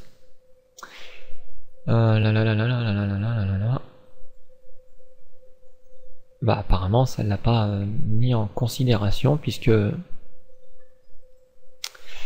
si je vois bien sur mon dossier là ça a passé tout seul, puisque il dit que normalement tout ce qui est en .config il les affiche pas, et pourtant il me l'affiche.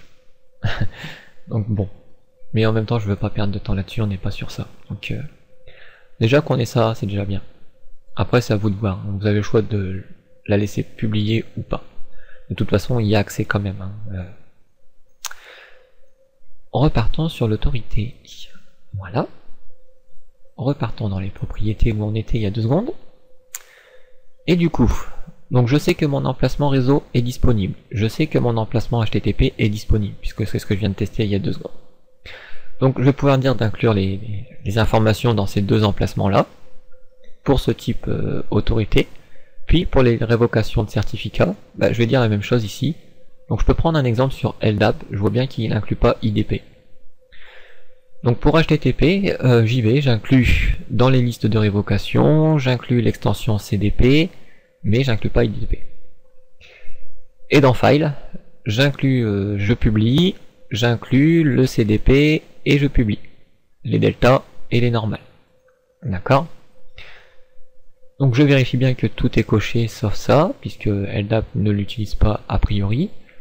Et de l'autre côté, même chose, dans AIA, je vérifie bien que AIA est coché sur les 2.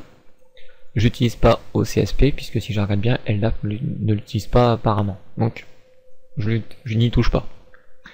Donc là, il va me dire, voilà, c'est super, mais je dois redémarrer tous les services Active Directory. L'autorité de certification Active Directory. Donc il a redémarré mon autorité. Bon, mes certificats révoqués ne changent rien, les délivrés, il n'y en a plus puisque je les révoqués. Et là-dessus, a priori, rien n'a changé. Donc en fait, cette information va apparaître maintenant dans un nouveau certificat que je vais demander. Alors on est reparti, retournons dans 2IS. Puis dans 2IS, pareil, là-haut sur serveur, on va faire une demande de certificat. On crée la demande, on va lui dire à nouveau, toujours pareil, ça va être pour serveur.unixver.net, organisation, la même chose, unité, serveur route, ville, voilà, département, voilà, et le code pays. On fait suivant, même chose pour le protocole de cryptage, j'indique où est-ce qu'il va l'enregistrer ma requête. Bon je vais réécraser le requête d'avant, tout simplement. Je termine, et voilà.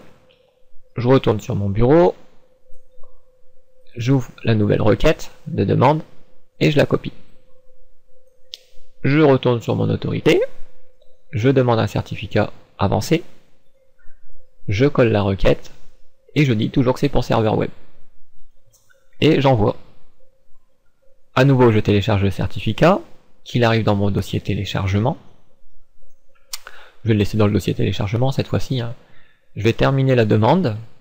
Donc je vais dans mon dossier de téléchargement, prendre le nouveau certificat que je peux regarder, si j'ai envie. Vous voyez, il est bon, il n'y a pas de problème. Et si je vais jusqu'au bout, il est bien valide. Au passage, d'ailleurs, je vais ouvrir, je vais fermer un peu trop vite. Si je regarde maintenant dans détail, vous allez voir que dans le point de distribution, on a bien LDAP, mais on a aussi le protocole HTTP et le protocole File. Donc maintenant il est sûr d'aller chercher les informations de vérification. J'ouvre, nom convivial, serveur route, voilà. Ou limite, des fois, si vous voulez pas vous prendre la tête, vous pouvez aussi faire ça. C'est un truc que je faisais aussi. Vous écrivez le nom pour lequel vous l'avez validé. Et bon, je m'occupe pas de ça, hein, c'est nouveau, mais voilà, je fais l'impasse sur ça, on va dire. Donc maintenant que mon certificat est dans le serveur, il me reste plus qu'à l'associer au site en question. Même chose que tout à l'heure, liaison, on ajoute HTTPS, le certificat en question, donc on voit bien que c'est le bon, il n'y a pas de problème. D'accord. Et on valide. Voilà. On ferme. Limite on redémarre 2IS au niveau juste de ce site. Et ici, bah, si je l'actualise, donc il n'y a pas de souci. Je peux balader autant que je veux, il n'y a pas de souci. Donc maintenant le truc que j'aimerais bien faire, c'est sécuriser mon autorité de certification. Alors malheureusement je suis désolé. Puisqu'il est déjà, ça fait déjà 1h56 de vidéo, je vais devoir la couper. Et parce que c'est trop long en fait, il y en a trop à faire voir. Puis là j'ai fait voir que la moitié, donc voilà. Donc je vous dis à tout de suite dans la vidéo qui va suivre pour continuer à cet endroit même ce qu'on était en train de faire. D'accord? Donc je vous dis ciao bye bye et à tout de suite.